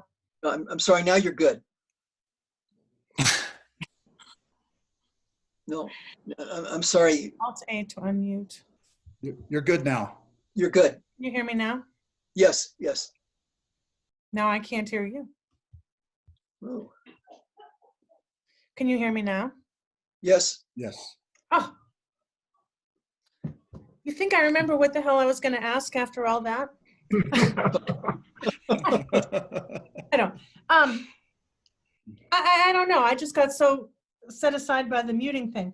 Oh, I know what I was going to suggest. I think, and this was actually John Shada's idea that he brainstormed with me, and so John, correct me if I explain this incorrectly, but I really liked the idea that our city staff would put together an estimate on what it would cost, what we are now paying for, what it costs to run the incline. And they would look at things like, you know, I don't know, if the incline users are 30% of the road, then 30% of what it costs us to maintain the road. You know, what it costs us to maintain the shuttle per user estimate, what it costs us to maintain Hiawatha Gardens for parking, what it costs us to have the reservation system and have some little minimum wage person standing up there to make sure you show your phone that you have a reservation or your old-fashioned ticket or however they do it. But if we, you know, have our people put, you know, if we're in charge of providing restrooms, because, you know, the intergovernment contract we have now with Colorado Springs says that Colorado Springs will build restrooms, but after almost a decade or whatever it's been, I guess they decided not to.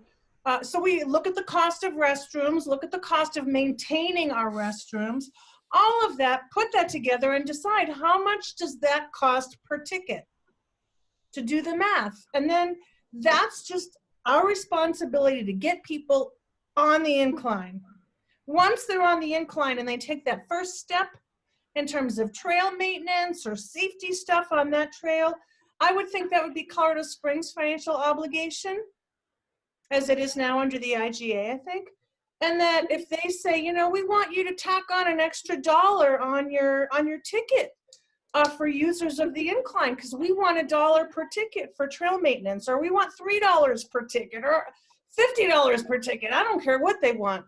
We could say, sure, we'll add that on, and we'll, you know, give you the money once a month or once a year or whatever. We'll counter.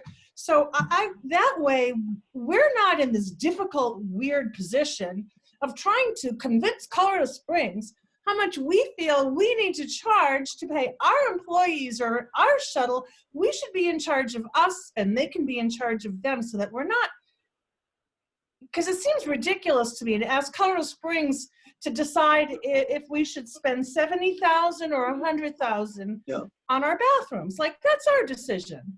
So I like the idea of separating it. Okay, Councilor Wolf, I think Mr. Grebnick would like to respond to that. Dole? Yeah, thank you. So the city of Colorado Springs is paying for the porta potties and to service them monthly. They spend about $1,700 a month out of their budget of some sort to service the bathrooms. And I also want to point out, because I saw a comment about charging to use the shuttle. That is a major issue for Mountain Metro, because they don't, you know, they have bus passes and that kind of stuff. They're not set up. They do not have the infrastructure. They don't have the agreements. It violates some of their federal transit grants if they charge for it.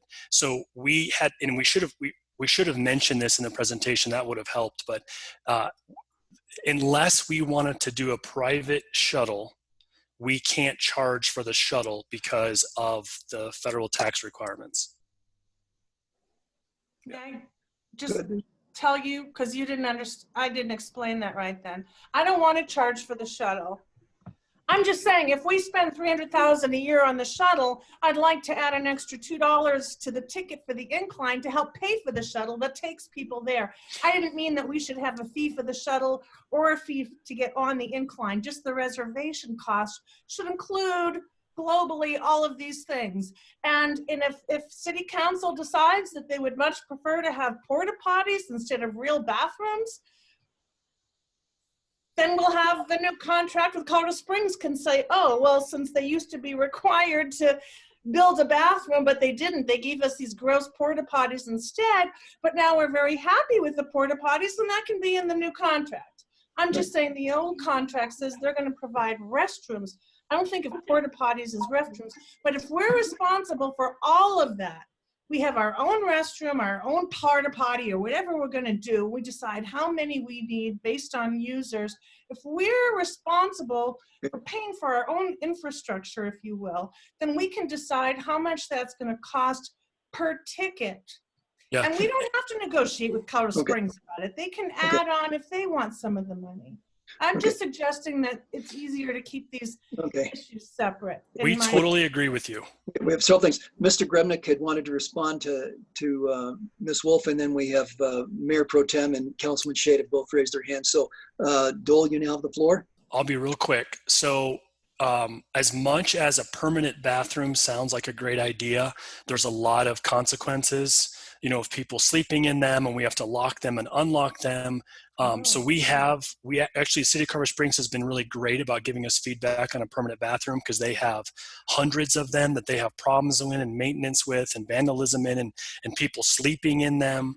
So but you know, we very much agree with you, and we would do our best effort to arrive at the reservation fee based on the costs needed to operate. You know, to say that this is how much it costs our emergency service staff. This is how much because right now, bar parking lot, the revenues from the parking lot pay a share of the shuttle cost. And Mountain Metro, and this is really important, Mountain Metro gives the city of the city of Manitou Springs a great deal. They charge us a very competitive rate to operate the shuttle. So the difference between what the bar parking lot pays for, that delta from what they charge, is paid for by the rest of the city council or the city's budget. So those numbers are what we would try to factor in, plus the infrastructure, plus the back end software, the reservation system. We would try to work together to come up with, here's how much we think we need to charge to support the system. Okay. I believe Mayor Pro Tem was next. Thank you, Dole. Yeah, first, I'd like to just clarify my understanding that what we heard tonight is a concept brief. And as folks continue to say, the devil's in the details, and this will be, there's a lot to still work through on all this, but I just got to tell you, I am so impressed with the concept that you guys put together so far. I absolutely concur that we need to ensure that the other aspects of the IGA stay in place, because this part of the incline is one small part of the overall management of the overall incline. Calibrating costs will, I appreciated that you say pilot or interim solution, because calibrating costs will be very, very difficult. This, I think, one of my priorities is that this be cost neutral to the cities. And I think we need to manage expectations right now that this will not be a cash cow for Manitou. Because a lot of people think we're just out there, fleecing people. And that is absolutely not the case. And some of those reasons have already been addressed. I would like to ensure that I would like to know what liability we might incur by charging a fee. I know that was always a concern on Colorado Springs' part, and I think that we need to be very careful and understand that as well. I want to absolutely ensure that partnerships are prioritized, and I love that you guys are working with Colorado Springs and the Forest Service and Incline Friends. Those were some of the initial partnerships, and I think that they are absolutely critical to doing this the right way. And I am so excited. I think overall this has just demonstrated to Manitou certainly that having the right staff in place makes all the difference, because for years we've been trying to get to this point and we've never been able to. So the relationships that you guys have been building and the work that you've been doing has been absolutely critical to this. Yeah, and that basically it's a concept that'll continue to evolve, and the devil's in the details. But I'm very excited about this concept. And I guess lastly, I would say that I would like to get the incline open again as soon as possible, not in a controlled fashion. So I guess I would ideally like to just jump to option 3, but I would be influenced by how long it would take to get option 3 in place. And so that's part of the devil's in the details. I don't want to leave the incline, closed for longer than we need to, because I think that is detrimental across the board as well. So those are my comments. Thank you. Okay. Councillor Wolbrook? You're muted. Hey, I think Councillor Shada was next. I'd be happy to follow him. Oh, I'm sorry. My apologies. John, I think, yeah, you should have the floor. My bad. Yeah, I'm really tickled with the staff plan, and I guess I concur with Julie that I think everybody ought to essentially kind of have their costs that they need to kind of have recovered out of the incline. I like Dole's comment that, nothing's for free. We're providing emergency services, we've got shuttle costs, all these years that we provided parking for free at Hiawatha. I think all of us go back there to Hiawatha and we look at the condition of that parking lot. There's no lighting, okay? In order to provide a really great user experience, okay, free has not worked, okay? And I think, I guess I also would like us not to let this degenerate into sort of kind of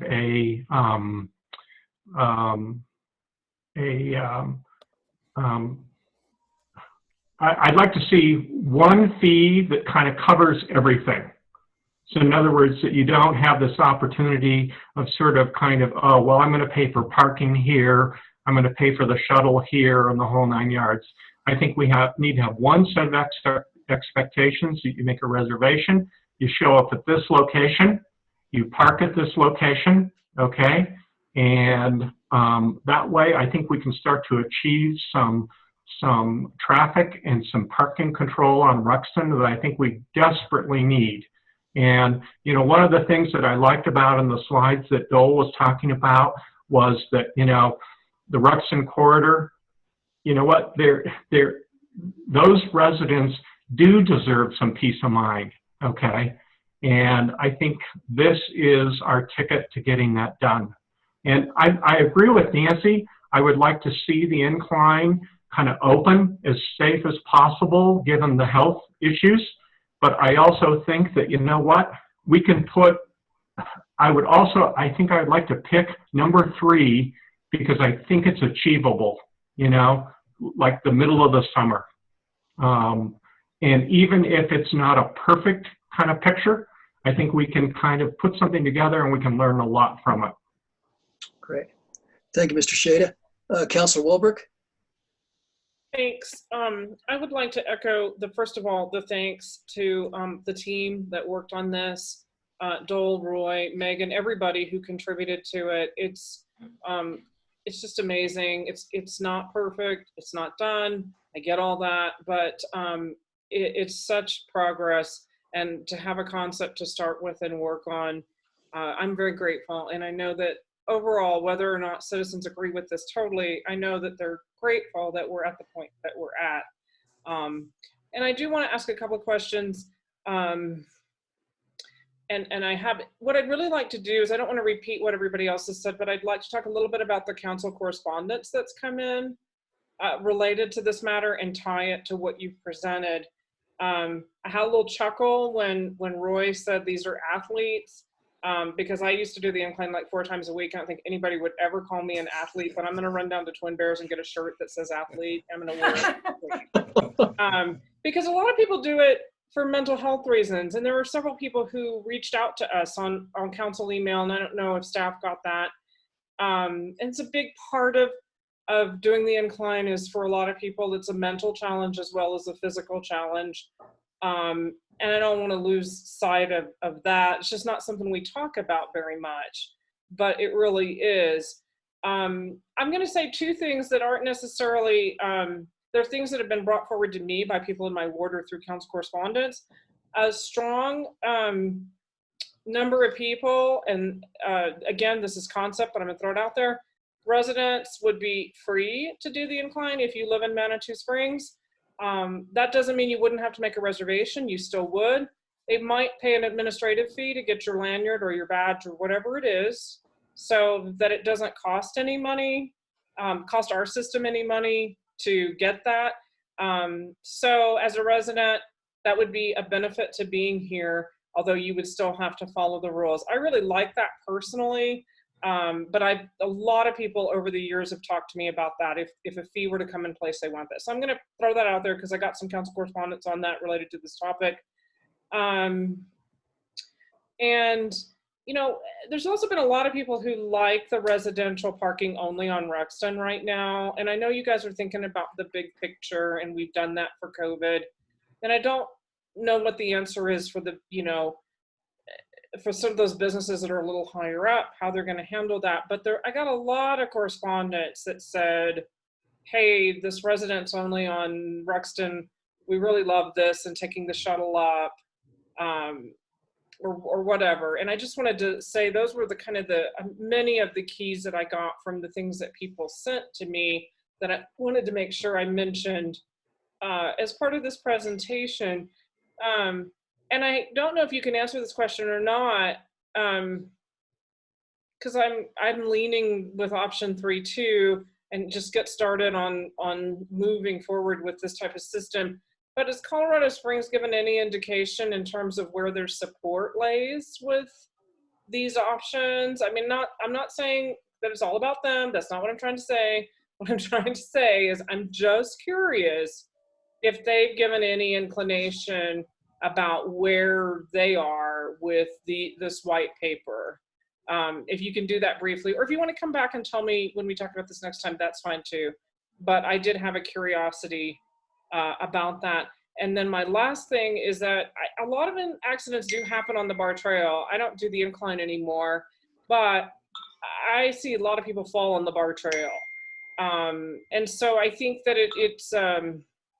it's hard to say that that's not incline related, but it's also hard to say it's incline related at the same time. And we just need to kind of bear that in mind as we look at those rescue costs. So I appreciate everything that you guys have done, and thanks for considering my comments and questions. Great. Thank you. Dole or Roy, do you have a response to Council Wilbrook? Roy? Yeah, you know, the pay-in option is a tough one because it will take time with the Forest Service and the federal land. So it's not going to be a quick fix unless somehow COVID can push that process along. So I think they're open to it, but we have to look at the process to get there. So that's technically the problem with number 3, is that it's not going to be quick, and it could be, I don't know, Dole, it could be 6 months, could be possibly. So, well, and I think that, I mean, to answer the question, I mean, we're really, you know, Colorado Springs and the Forest Service, I think, have a tentative, but they have all kinds of apprehensions, and the any of these processes, you know, and again, we're talking about 2 different things. We have the temporary, we are in a pandemic, we need to manage some things, what do we do? But then that does transition into a permanent solution. The permanent solution will require all the steps you guys would normally be aware of, public involvement, and this many days of review, and reaching out to this agency to ask them this. So, you know, but the nice thing about that is, and we even confirm this, is that we would have a lot of helpful data. Our interim actions and our interim solutions, that data that's generated, we could then use in preparing because the whole idea of a NEPA document is you have to document your impact on the environmental resource. whether that's residents, houses, whatever. And so we would have data that could say, and I'm just making this up, but we could say our incidences went from 35 to 18. You know, we got to reduce the number of shuttle trips because our users were less. I mean, all these things that could be a benefit of this interim solution is valuable data, rolling it into a permanent solution. So City of Colorado Springs Forest Service, we've discussed with them, you know, there's not like some go ahead for it, but I think their big comment, and I'm speaking on behalf of them, is we need to follow the process eventually. Okay. Excuse me, thank you, Dole. Mr. Bremner was next, and then Julie. Yeah, I've been involved with the Incline since the beginning. I was on the original commission that where we looked at opening the Incline. Then I was the first president of Incline Friends. So, and I never thought that we'd charge for the Incline. That was anathema to me. But living on Ruxton for the last 14 years, I've seen the impact from the traffic, cars on Ruxton. So I'm inclined towards a combination of 2 and 3, where we restricted the parking on Ruxton to residents only, as we've had since COVID started. I think that's great. And possibly restricting or raising the price on Bar Trail parking lot. I think eventually the Bar Trail parking lot could even be closed. I mean, that's probably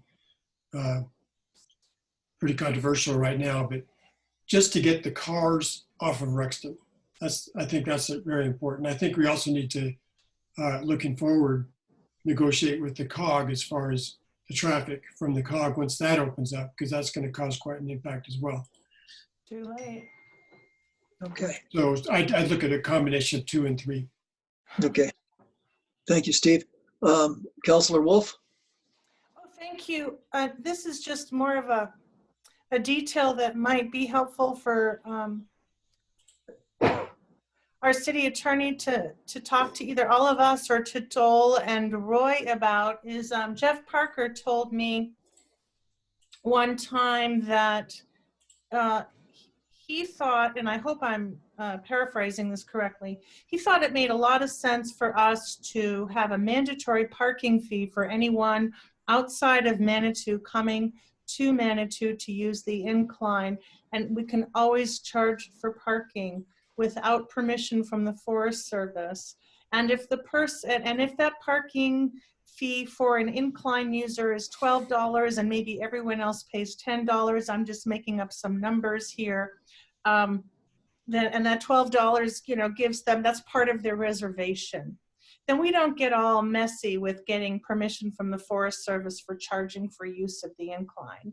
Then if the person chooses to not park in their prepaid parking spot at Hiawatha Gardens and they want valet parking, or they want to go up to the Chateau or to the Bar Trail and pay more so they can be closer, they can, but they've still paid for the parking. And that way, he said, we don't have to get involved with the whole messy thing about charging for using federal land. So that was just a little thought that I thought conversation I had with Jeff that I wanted to share with you. Okay, great. Thank you. Great. Well, it sounds like we're coalescing towards option 3. We've heard support from a number of council people here for that. And really what we need to do tonight, I think, is to make a recommendation to staff. Do we want to give them 1, 2, or 3? The support seems to be 3, but let's go around the table here and see how we feel. Mayor, comment? I had my hand up several times. Well, I'm sorry, and Judith, you've been off screen, so I haven't been able to see you, so my apologies. You have the floor. Because it's an 8 o'clock howl and my dog is going nuts and I didn't want you to have to live through that. So they're done howling. So. Okay. So may I speak? Oh, yes, you have the floor. Thank you so much. Well, first of all, to just echo everyone else tonight, you have done a phenomenal job, and I mean beyond phenomenal. So hats off to Roy Cheney and Dole Grebnick. I this is an issue so near and so dear to my heart as someone who's done the ascent and the incline many times. And as I say this, I'm speaking more to maybe the participants, because all of the council members, we live here, we know already the impacts. And I wanted just to say two things about the cost of the incline. We've really talked about the cost to the parking and the streets and the roads and the parking on Ruxton, but there's two other costs that are really huge. And one is the health cost. And I want you to think about if you lived in a neighborhood where all of a sudden in your neighborhood you had a tourist attraction that was attracting 300 cars an hour. And think about the exhaust from those cars. And imagine you're in a canyon, which is Ruxton Avenue, and the incline is in a canyon, that we get to breathe that air. And so there are health implications, many of them to the residents of Manitou. And the other cost is to the resource itself. I have done a lot of research on communities that have monetized and managed resources, including Hanging Lake. And I spoke to a resident in Glenwood Springs that said, and by the way, Hanging Lake, it's May of 2019, so it was a year ago that they started this in Hanging Lake, and they're saying, you know, our resource was dying. Our trail was dying, and we did not have the resources to keep up with our resource, our very Hanging Lake, and we were gonna lose the beauty of that thing, and we're gonna lose the resource of the incline if we don't take a really good look at it. So for you participants, we're not trying to do anything mean and nasty to you. We want to preserve our town and our incline for you. At Hanging Lake, they charge $12 in the high season, $10 in the low season. I am all for a discount for residents and possibly those 60 and over or something like that. And I also, Hanging Lake has a daily limit of 650 people. And of the few people the residents in Glenwood Springs I was able to talk to, they said, you know, at first people hated it. They were just fighting for it. And, you know, a year later, they say that it's one of the best things that happened to them. So hang in there. The last thing I want to say about that is the price of your ticket I want to see that include your parking, and let you know that we're maintaining the resource. We are keeping you safe if we have to rescue you. So again, it isn't a cash cow. It's to cover those costs that we bear and will continue to bear. So I'm leaning toward 3 because in the time of COVID-19, when communities are financially stressed, what you're asking us to do if we open the incline now is to continue to bear those costs and possibly increase health costs should COVID-19 hit another curve. So I just want everybody to be gentle about that. The last thing I'll say is at Hanging Lake, they do not use the Metro bus system. They use their adventure company. They have one in town, and they have a contract with them that has been very beneficial to a local business there. So it's another thing for us to think about is how we can have a win-win with our businesses in Manitou as well. That's all I have to say. Thank you so much. So I'm leaning toward number 3. Great. Thank you, Councilwoman Chandler. Nice comments, good comments here, a lot of homework. Okay. Let's see, Councilman Shaded, do you have anything more? No, I think all the comments are good. I think this is a fantastic plan, and I think we ought to cobble something together and go for number 3. Okay, so we have support for 3. Thank you. Councilor Wolf? I'm in favor of 3 as well. Thank you. Great. Thank you very much. Councilor Wolberg? 3. 3, okay. Mayor Pro Tem? Thank you. Oh, I'm definitely in favor of 3 if it can be. But first I need to know how quickly we can implement it. And if it comes down to something of a hybrid, that's fine between 2 and 3. But I personally am very anxious to get some aspect of the incline open sooner rather than later. So, but in a very controlled fashion. And I know it'll be expensive, but I know in our next briefing, we're going to hear a little bit about incline budgeting in COVID. So my decision really comes down to how quickly we can put something in place. Thanks. Okay, good, thank you. Mr. Bremner, I think you previously expressed the kind of hybrid of 2 and 3. Do you have any further comments or? No, that's it. Okay. I'm okay with just 3 if that were, is that Okay. as it comes to. support for 3. Okay, and then, you know, it looks like a work in progress, so there'll be, I think, opportunity to do some tweaking and so forth. Well, and I also favor 3, so I'm very impressed with the work that you've done. Roy and Dole, I extend my appreciation. It's been 10 years trying to get to this point, so I hope that, you know, and I don't think we've hit the goal line yet, but we have possession of the ball and we're getting a lot closer. So to use the analogy, it's well played, and let's continue to stay in there. So great. I think we have sufficient direction. Dole, do you have questions or comments? Dole. Yeah. So so I appreciate all that feedback. This has been just so fascinating, and I keep referencing Hanging Lake because we are fortunate to be a year after they've done, and we have spent hours with them and discussed it. And they have like a 4.8% or 4.8 out of 5-star rating. I mean, when people go, they have a great time. Okay.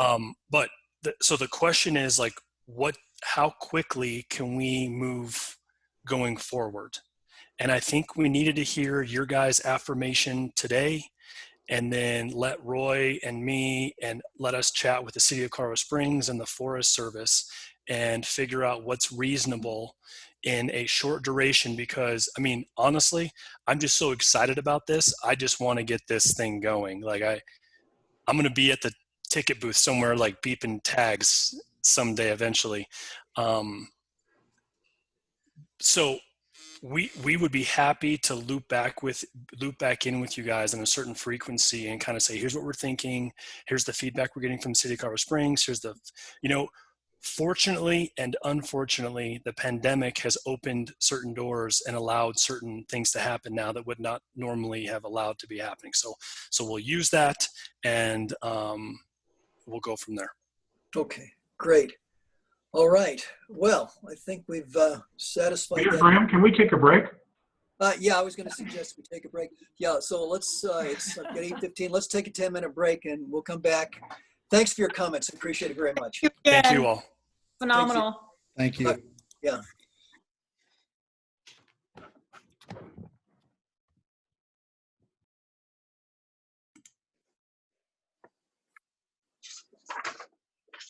Yep, Counselor Shada, unless he's just muted. So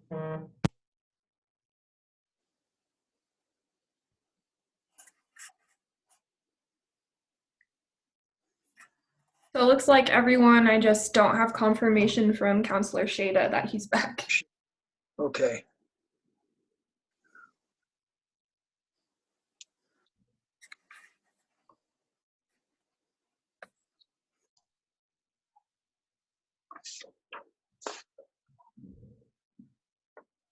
Well, why don't we go ahead and get started then? The third item and last discussion item for tonight is CARES Act funding presentation. I believe Becca is going to lead that off. Yes, that is true. Okay, Okay, Becca, so, you have the floor. okay, great. So good evening. The city will be receiving the CARES Act funding in the next couple of weeks. And the internal grants team has been tracking cost and eligibility of the types of expenses for grant opportunities as they rise. This PowerPoint is to present staff's recommendations for the use of the CARES Act funding before receipt of the funds, so an initial plan is in place. Next screen. On March 27th, the United States Congress established a coronavirus relief fund. On May 5th, El Paso County Commissioners voted to disperse to local governments a portion of the CARES Act funding. And on May 19th, Manitou Springs City Council voted to approve an IGA with the county to accept CARES Act funding, which brings us to today. Next slide, please. On this slide, you can see the distributions based on population to the various entities in El Paso County. Manitou Springs is in the middle with the $431,381. Next slide, please. The current guidance that has been provided to the city is as follows.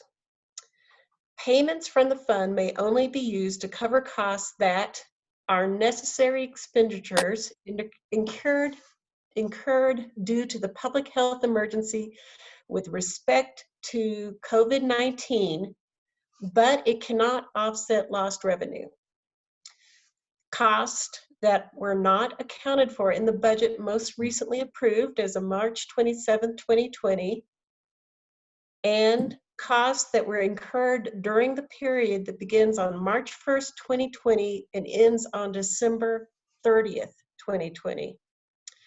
Please note, per the IGA, the city will return anticipated unused funds to the county by September 1st and will return any unused amounts as of December 30th to the Treasury. Next slide, please. What are other entities doing? Per a presentation made to the El Paso County Board of Commissioners on May 19th, El Paso County is using this money for expenses throughout all departments in relation to software, equipment, and remodeling for teleworking, social distancing, and public health, and for overtime associated with catching up on work that could not be done due to closures, and for economic and workforce development, and a reserve for unidentified needs. Per a KRDO article, Colorado Springs is funding salaries of public safety employees whose job duties are different due to COVID-19. And Fountain is purchasing PPE and providing small business impact grants. Now, I'm sure these cities will use it on other costs in addition to these when they're identified. Next slide, please. Staff's proposed budget for the CARES Act funding for city cost are: 1, public health measures related to COVID-19. 2, payroll for employees whose services are dedicated to mitigating or responding to COVID-19 public health emergency. 3, actions to facilitate compliance with COVID-19 public health measures, the total of which is $215,700. Next slide, please. And to provide $200,000 for the business community, and then finally a reserve as a reserve of $15,681. The total of all of this, $431,381. Next slide, please. To provide more detail, staff has identified the following areas applicable to the city. Under 1, the public health measures, communication and enforcement of public health orders related to COVID-19. And so this includes signage, equipment, and public information management software for $36,000. A large expenditure out of this will be for us is for a sign making machine for $24,000. And then for Incline management. Right now we have attorney fees that $6,000 have been spent, and we're counting on another $2,000 being spent in the future. Police, about $2,000 has been spent so far on overtime. And then a consultant for the reservation system would be another $10,000. Another area in the public health measures is disinfection of public areas. We have supplies and overtime in there for $12,500. And then expenses for public safety initiatives, which includes mask, sanitation stations. We have those ordered, but they're not going to arrive until November, but the cost for that will be $6,000. And then overtime for, yes, thanks. And then overtime for personnel attending, for personnel for fire, and then court bailiffs and court personnel. There was delays in court, and this has built up quite an extra cost in terms of court requirements. Altogether on that was $26,000. And then on the proposed budget, next slide, please. For payroll for public safety, public health, and similar employees whose services are substantially dedicated to mitigation or responding to the COVID-19 public health emergency. We're anticipating around 75,000. This is for the social distancing ambassadors and to the COVID-19 coordinator. And then for actions to facilitate compliance, this is including improving telework capabilities for 23,200, and then providing paid sick, family, and medical leave to city employees. We're budgeting 15,000 for that. So far, there hasn't been anything in that line, but we did want to make sure that we had something there just in case. Now, on the teleworking, we had to purchase laptops, some additional cell phone lines, the Zoom licenses, remote access, online payroll, pay stub software, etc.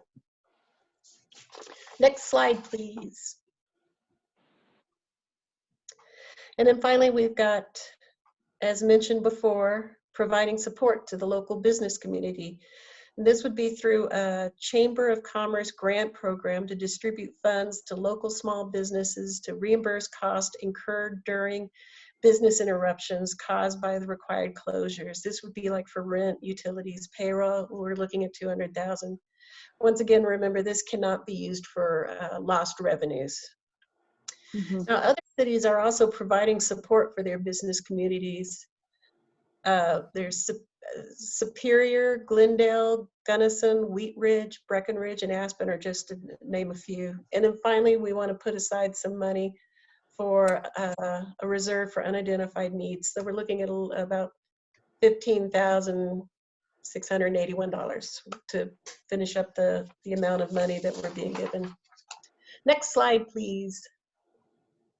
So this is a preliminary recommendation, and it's due to the generous decision by El Paso County to share a portion of their distribution from the Federal CARES Act that we have this $431,381 to reimburse expenses to the city that has or will incur due to COVID-19.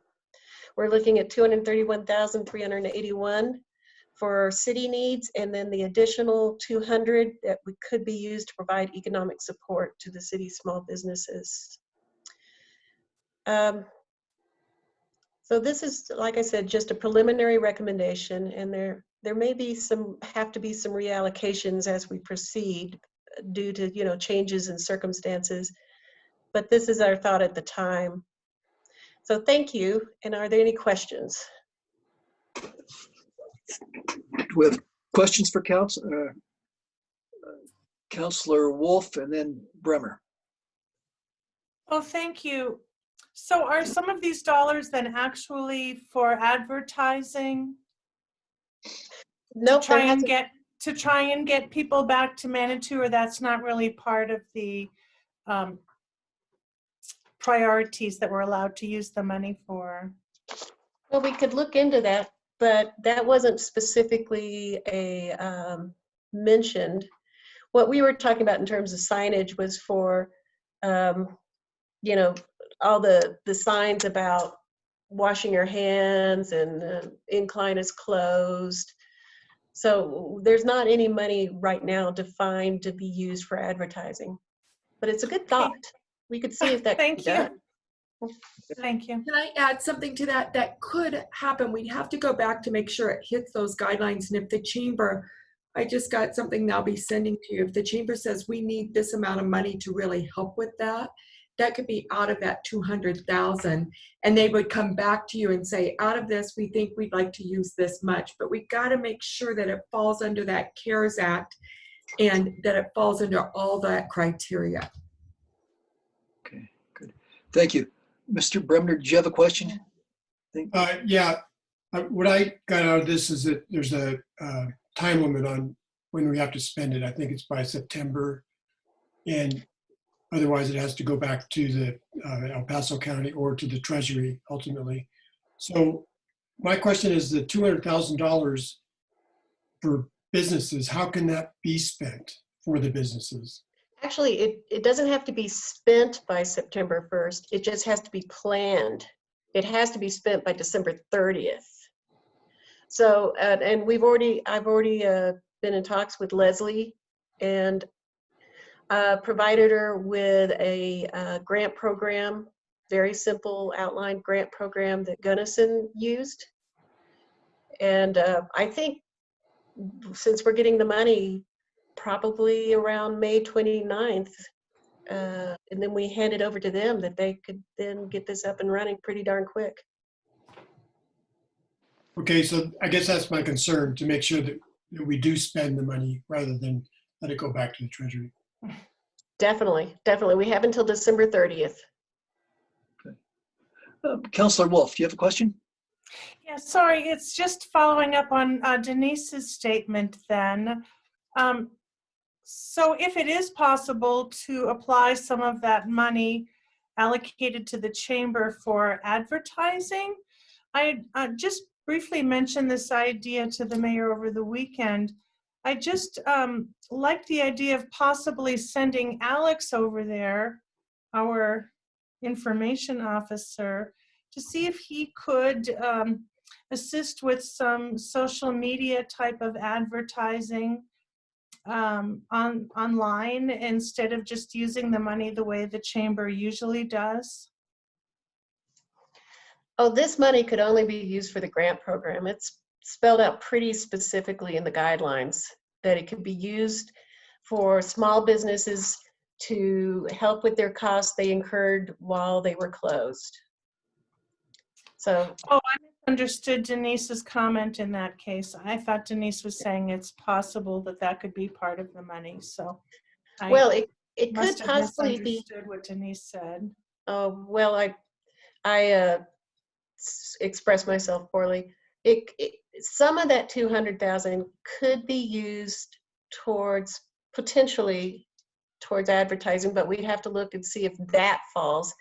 But other than that, for money that we're giving the chamber for a grant program, then it has to be the grant program. They can't use the money in other ways. If they could take that, we could say 200,000, they come back to you with a plan saying we were going to use this much for grant and this much for advertising if it falls in that area, and then you would approve that. I will say Alex is already working with both the chamber, economic development, the school district. He's kind of plugged in everywhere right now, trying to make a more comprehensive Manitou plan of how to move forward. So he's already involved with that and meets with Leslie on a pretty regular basis. So we could maybe use that. Let me go back. Maybe we can use it for advertising with that 200,000. We have to go back and look at the CARES Act and say, if the chamber believes they need that money to get people in the door, and they'll say, maybe we're going to use 175 for grants and we'd like 25,000 to be used for advertising. They could come back with that proposal to you if it meets the CARES Act. And so those are the conversations we need to have. Does that make sense? We need to go back. Did you, I understood you said the part about Alex is working with these different entities, but that was really vague.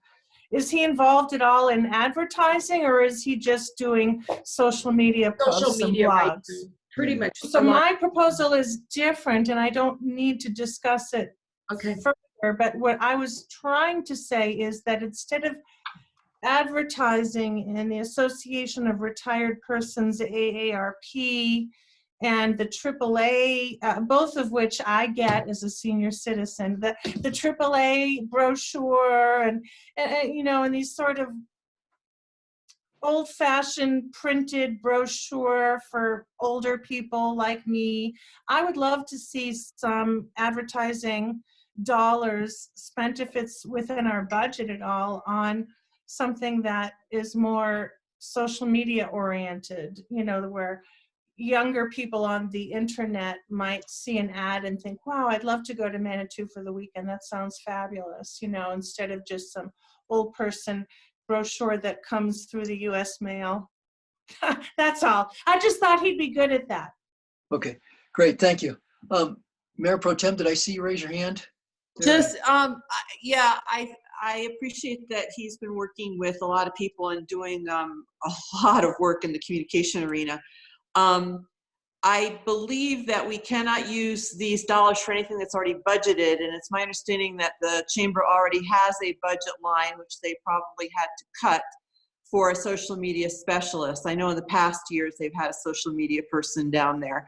So I don't know, it's tricky. So I would just leave it that, you know, I would like to see, continue to see our staff, whoever that might be, Denise would assign, to engage with the chamber to move things forward and however that might look. Thanks. Okay, great. Let's see, Councilman Chandler. Oh, did you want to say something? I just had a quick question. Do we are already providing masks for visitors to Manitou via the stores and other outlets? And do we have adequate masks? And because in going into town, you know, so many people are not wearing masks, but do they have access to masks if they choose to wear one? And would we need to expend any more funds to provide more masks? Denise, can you respond to that? I know we've gotten, and Leslie, I know the chamber right now has 20,000 masks available. And then we're looking at purchasing more. All the funding that we collect in the month of May, that we have collected from parking, we're giving to the chamber to use for PPE, so that they can purchase those things in the future for the businesses. So right now we have 20,000, I think, on. We're going around, I know Leslie's goes around and gives it to them weekly. So anybody that needs a mask, we can do it. But that is one of our focus areas, is really ensuring that if we're requiring people to wear a mask, or if businesses are requiring that they have the mask to hand out. Okay, and after the end of May, in June, would that will no longer come out of the parking? It will no longer come out of the parking. Okay, thank you. Thank you. Mr. Shady, you were next. Yeah, I guess I'm hoping that $200,000, we'd prioritize that money toward the businesses that ended up being not so essential or whatever. You know, I was noticing like places like Costco, and I know we don't have a Costco, you know, their sales were up like 8% or something like that, you know, because they were an essential business.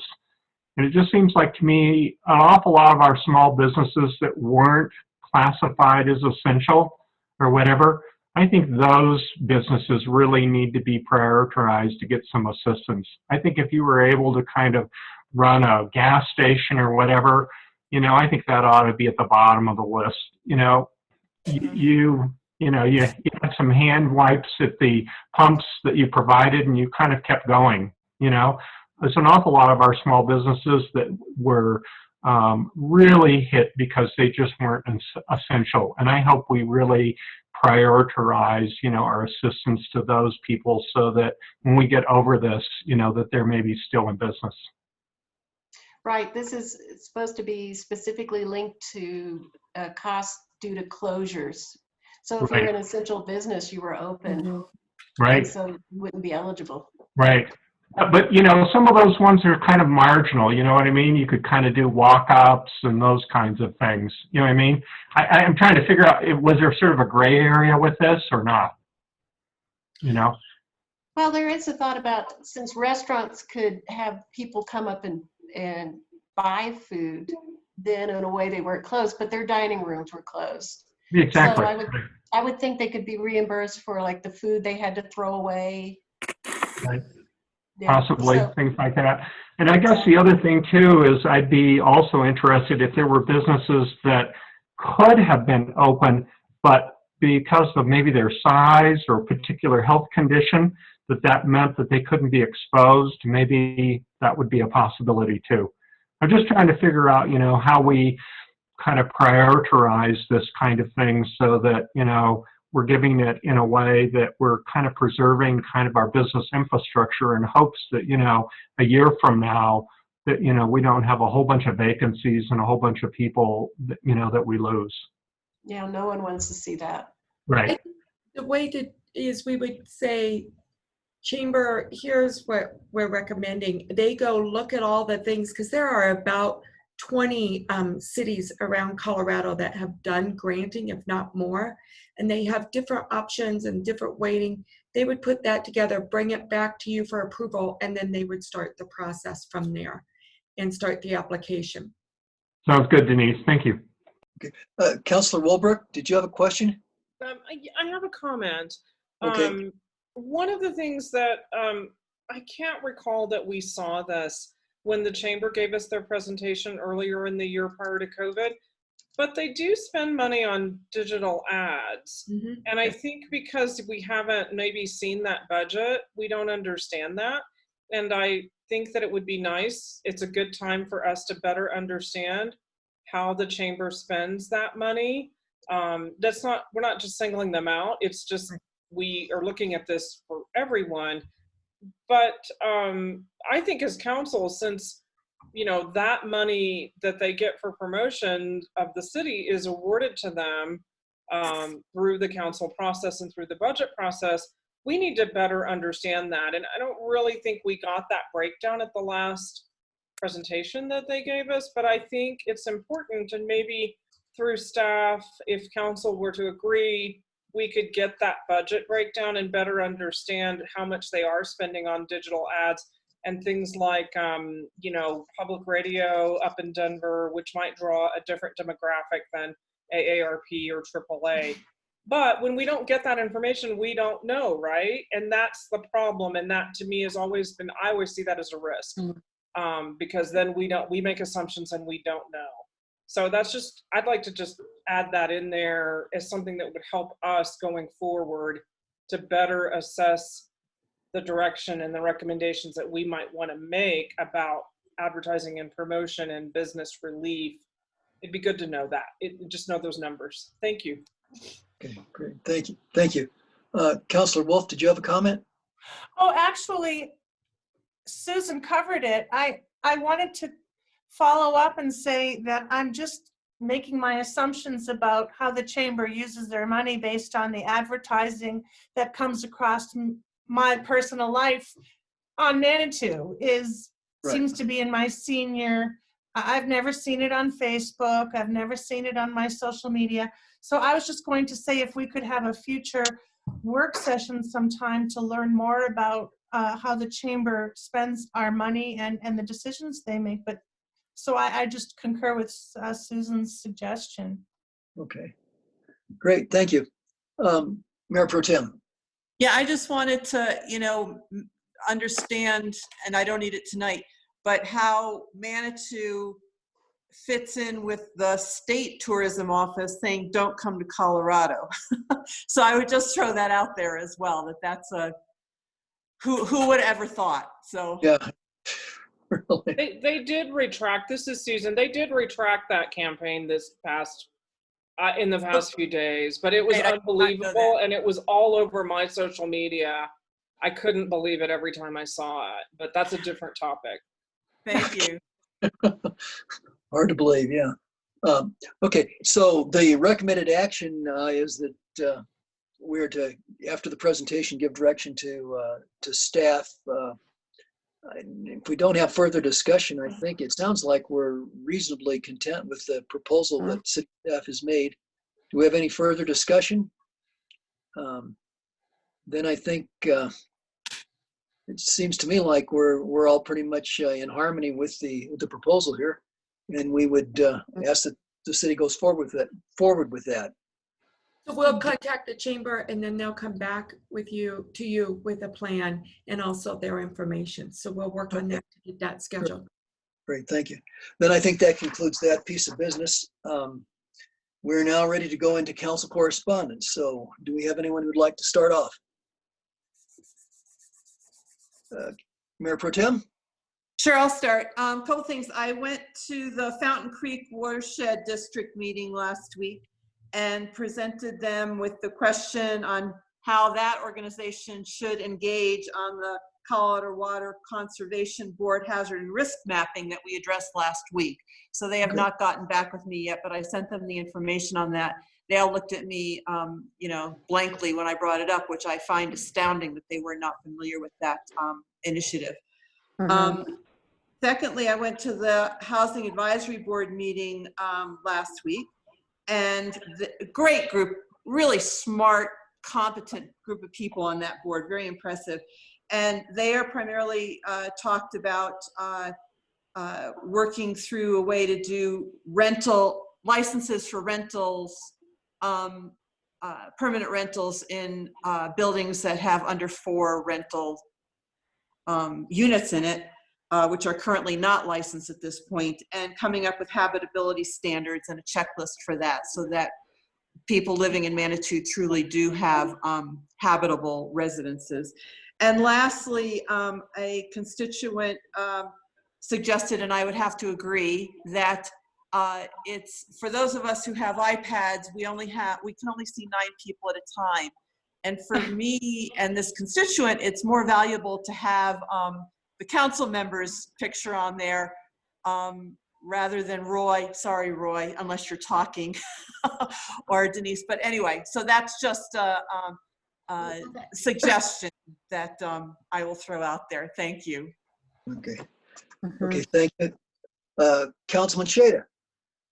Yes, I was wondering if, I know that we're all doing these Zoom meetings, and I know people have talked about how we resume kind of normal meetings, but what I was curious about is how we can get it so that for all these other boards and commissions in which the Zoom meeting, I don't think is posted on the city webpage.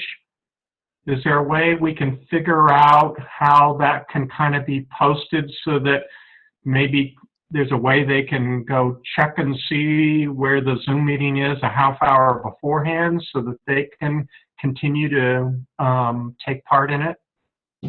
It is Just a posted. question. It's posted, I thought, yeah. I thought they were posted, but I It didn't did.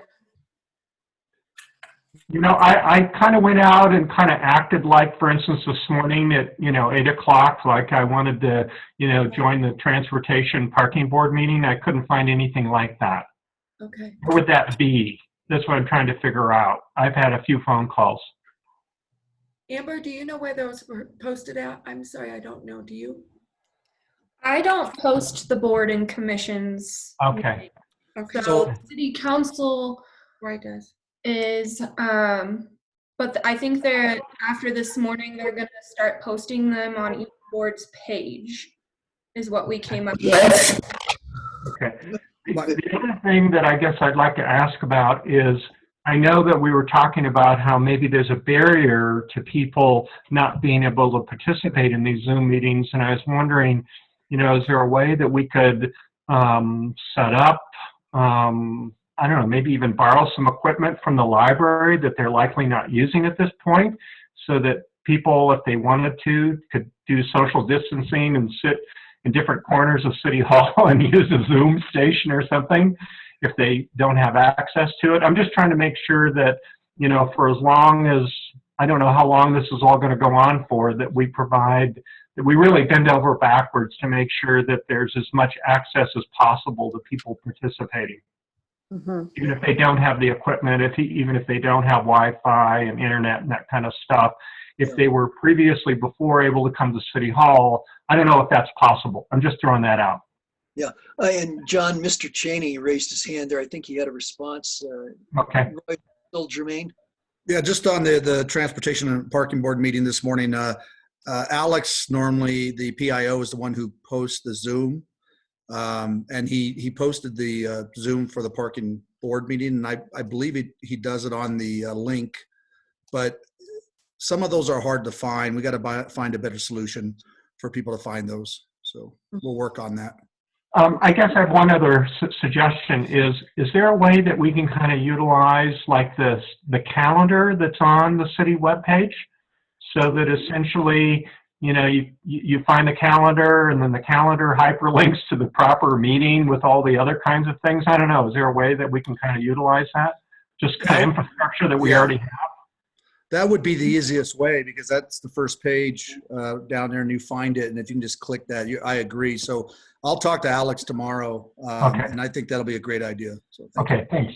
Great, thank you. Okay, Counselor Wolf. Thank you. My most recent correspondence was during the meeting. I got a text from a neighbor who said, I'm trying to log on to tonight's meeting on my phone and it's not working. Is that because you need a computer? And I texted back, I'm not sure, but that's a good guess. Can people access these meetings on their phones? Mr. Cheney may have an answer for that. Mr. Cheney? Yes, they can, but they need to download the Zoom app and then they can watch it on their phone. They have to go to the Zoom. They go to the Zoom website or they go to you? No, they just can go on their phone. So where they get apps and they can look for the Zoom app and just download it and then they can watch Oh, is Zoom it on their phone. free? It is free. Oh, thank you. Okay. And the only other thing I had was, I was told by a resident that he kept raising his hand during, I don't know if it was one or more previous meetings, and that Judy didn't recognize him. And I said, well, I'm sure she didn't notice you. I'm sure she wouldn't intentionally ignore you. And he said, yes. And she seems to, just be challenged running these meetings. And what if we have someone else run the tech side of the meeting and then we have Judy run her part of the meeting that she usually runs so that there's not all this difficulty getting people in and out. And I said, well, I'll just repeat your comment, but I personally have no comment except, like everyone's been saying, these Zoom meetings aren't 100% perfect at being able to include everybody. And that's all I have. Okay, great, thank you. Counselor Chandler, do you have anything? I don't have anything this evening other than to just once again shout out to Roy Cheney and Dole Grebnick for an outstanding Incline presentation tonight. Great, thank you. Thank you. Councilwoman Wilbrook? Susan? Oh, she's muted. I have nothing, thank you. Okay, thank you. Steve, do you have anything? No, sir. Okay, great. And I don't have a whole lot. I was contacted today by a representative of Emerald Fields, and he said that they would consider taking their hours and going from 11 p.m. to midnight. I guess they're in a position to do that now. He said he didn't know if the city was interested in that or if it was worth having a discussion, but I said I would mention it to council and see what your thoughts are. He did say that he felt that there in the past there had been some concern from residents in Crystal Hills not wanting the marijuana stores open beyond 10 p.m. So I throw that out. They could come to a work session, or we could actually, a council member or city staff perhaps could have an initial conversation. Do we have any thoughts on that? Councilman Shada? I guess my thought is, I think that we ought to post it and ask that question, whether they're neighborhood concerns. But it seems like to me that if we have, a business that can do revenue that late, I have a feeling that we are going to be looking for every dollar in the budget as possible. Right. Yeah, good. Mayor Pro Tem, you're the Ward 2 person. That's your ward. You're the marijuana. Yeah. I think that we made a compact with the people of Manitou Springs to have limited hours back when this was first implemented. Now we are under different conditions now, and I acknowledge that. I would also want to know from the police department if there are any issues with going that late at night. And I would also like to hear a concrete proposal from Emerald Fields if they want to do this, or if it's just because I know that I had contacted them, reported on this back when Julie first brought it up, and then a couple weeks later she contacted them about the same issue.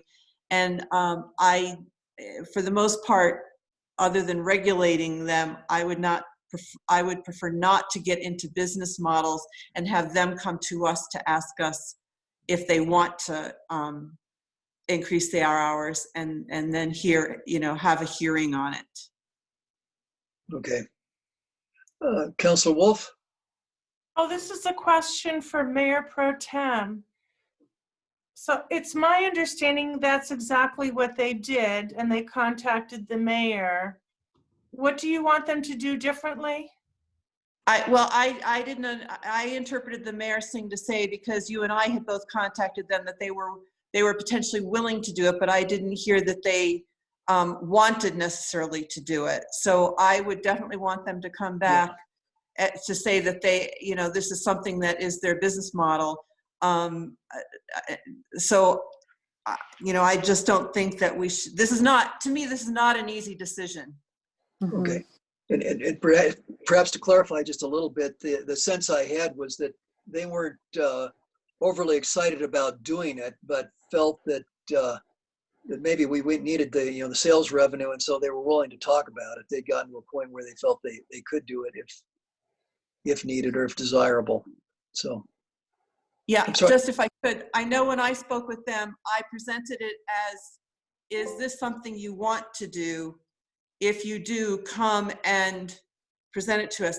Again, my feeling is that council should not engage on encouraging businesses to do one thing or another. That's up to them to decide. Okay. Councilor Chandler, did you have your hand up, Judith? No, I didn't, but I do thoroughly agree with everything that Mayor Pro Tem said about they need to decide what their business model is and come to us and ask if that's what they want to do. I agree with that. Okay. All right, good. Thank you. Denise, did you have a comment? I'd like to just, if we could, maybe look at this from a staffing perspective of what it looks like from a police perspective, all of that, and then bring that picture so that you guys have all the information and can go from there. I don't know if traffic patterns matter. I don't know if, from a police side, all of those things, and then that just provides, so we could reach out to them, have a conversation, and then put it on a future agenda if all of you want it on a future agenda, if they want it, and then we can provide all the information and you guys can decide from there. Okay. Well, if it's agreeable with council, then I would suggest that we let the city administrator make contact with whoever she feels is necessary, the police and so forth, and then perhaps you could make a recommendation to us if it's worth pursuing. Well, we can just bring all those ideas, and then with them, Emerald Fields can come and we'll just give our perspective, and then you guys can decide if they want to do this. Again, if I just would like to know what that means from a police side, and it may mean nothing. I don't know. Yeah. I'd like to know that information. Okay, sounds good. Well, that basically was all I had then, except I would like to echo again applause for Roy and Dole, the work they did. I think that was really a great presentation, and it reflects a tremendous amount of underlying work and progress. So thank you very much for doing that.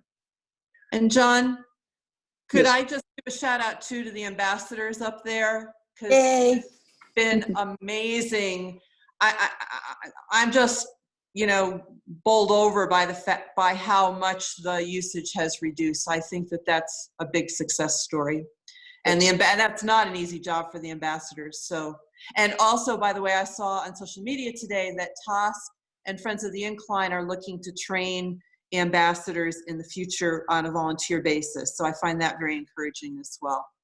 Great. Excellent. Okay, well, let's move on to the city administrator's report. Mr. Cheney?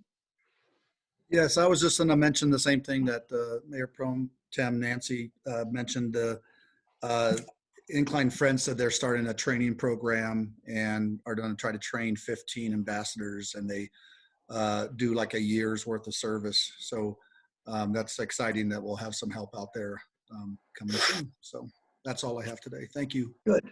Excellent. Denise? I also have a couple of kudos to give. I want to reach out and Christine, Becca, Crystal, and Karen for managing this CARES Act. It was very quick, trying to get everything in place, still trying to figure out what we can and cannot, how we can manage it with the FEMA grants, because FEMA is 75-25. So it is a daily operation on their part, and they're doing phenomenal with that aspect in a budget situation that we're in. And I really want to recognize those four. Great. Dole and Roy, as you know, they put hours and hours, along with a lot of people from behind the scenes, but a tremendous amount of time moving forward and really willing to take that leadership role and make some tough decisions. So I think they need recognition for that. June 9th, USGS will be presenting at a work session. We had to push that off because of COVID-19, but June 9th, USGS will be presenting at a work session regarding the mineral springs. So I know that's something that you guys have asked for and we've just pushed it off. They were out of commission for a period of time too with COVID-19. The other thing with, I've just been on the listserv. I will tell you there are numerous council that are coming back to meetings in-house. So something to start considering. They're using the social distancing, they're doing all of that, but coming back and holding the council meetings here at City Hall with the social distancing. So we're starting to look at it, and then you guys can make decisions from there. So we're starting to look at how we could do that again. What would it look like for 10 people? Could we have a TV here, a TV there, etc., to allow that to occur? So just something that we're starting to look at and manage. Action items that I have is that Christine will be working on that moratorium. Going from there, Alex looking at some social media, how we can work with that and do it. Chamber reaching out to them for that granting, what it would look like, the granting process, and if they could use a little bit of money to help with getting people back into Manitou. Mr. Shada wants us to look at making sure that the meetings are posted appropriately and that maybe the calendar, so we'll look at that. And we'll also look at the opportunity for the city clerk with running the meetings and making sure that we don't miss anybody that has their hands up. And then Emerald Fields will reach out to them and figure out how we put that on a future agenda if they want to move forward. And we'll do some research on that end. That's what I have for the action items. Anything that I've missed? That's all I can remember. Anybody? Oh, great. Well, thank you, Denise. All of staff. It's been a trying time, as you know, as all of us have, and a shout out to all of them as we maneuver through this. Thank you. Yes, it has been a difficult time, and staff has held it together and done a good job at that. And beyond that, you've been able to step forward and tackle some really thorny problems. So I think tonight we're seeing some progress, and it speaks well for the city staff across the board. So great. And council, I think I appreciate the job you did tonight. I heard some great comments and some good intelligent remarks. So I appreciate the effort that you've been making. Julie, you have a I just wanted to say thank you for spending the evening with us, Amber. Thank you, Amber. Okay. Blocked. Okay. She's muted. Great. Well, that said, I think we covered everything we were supposed to do. So let's call it adjourned and relax a little bit. Thanks all very much. Take care. Thank you. Good night. Bye-bye.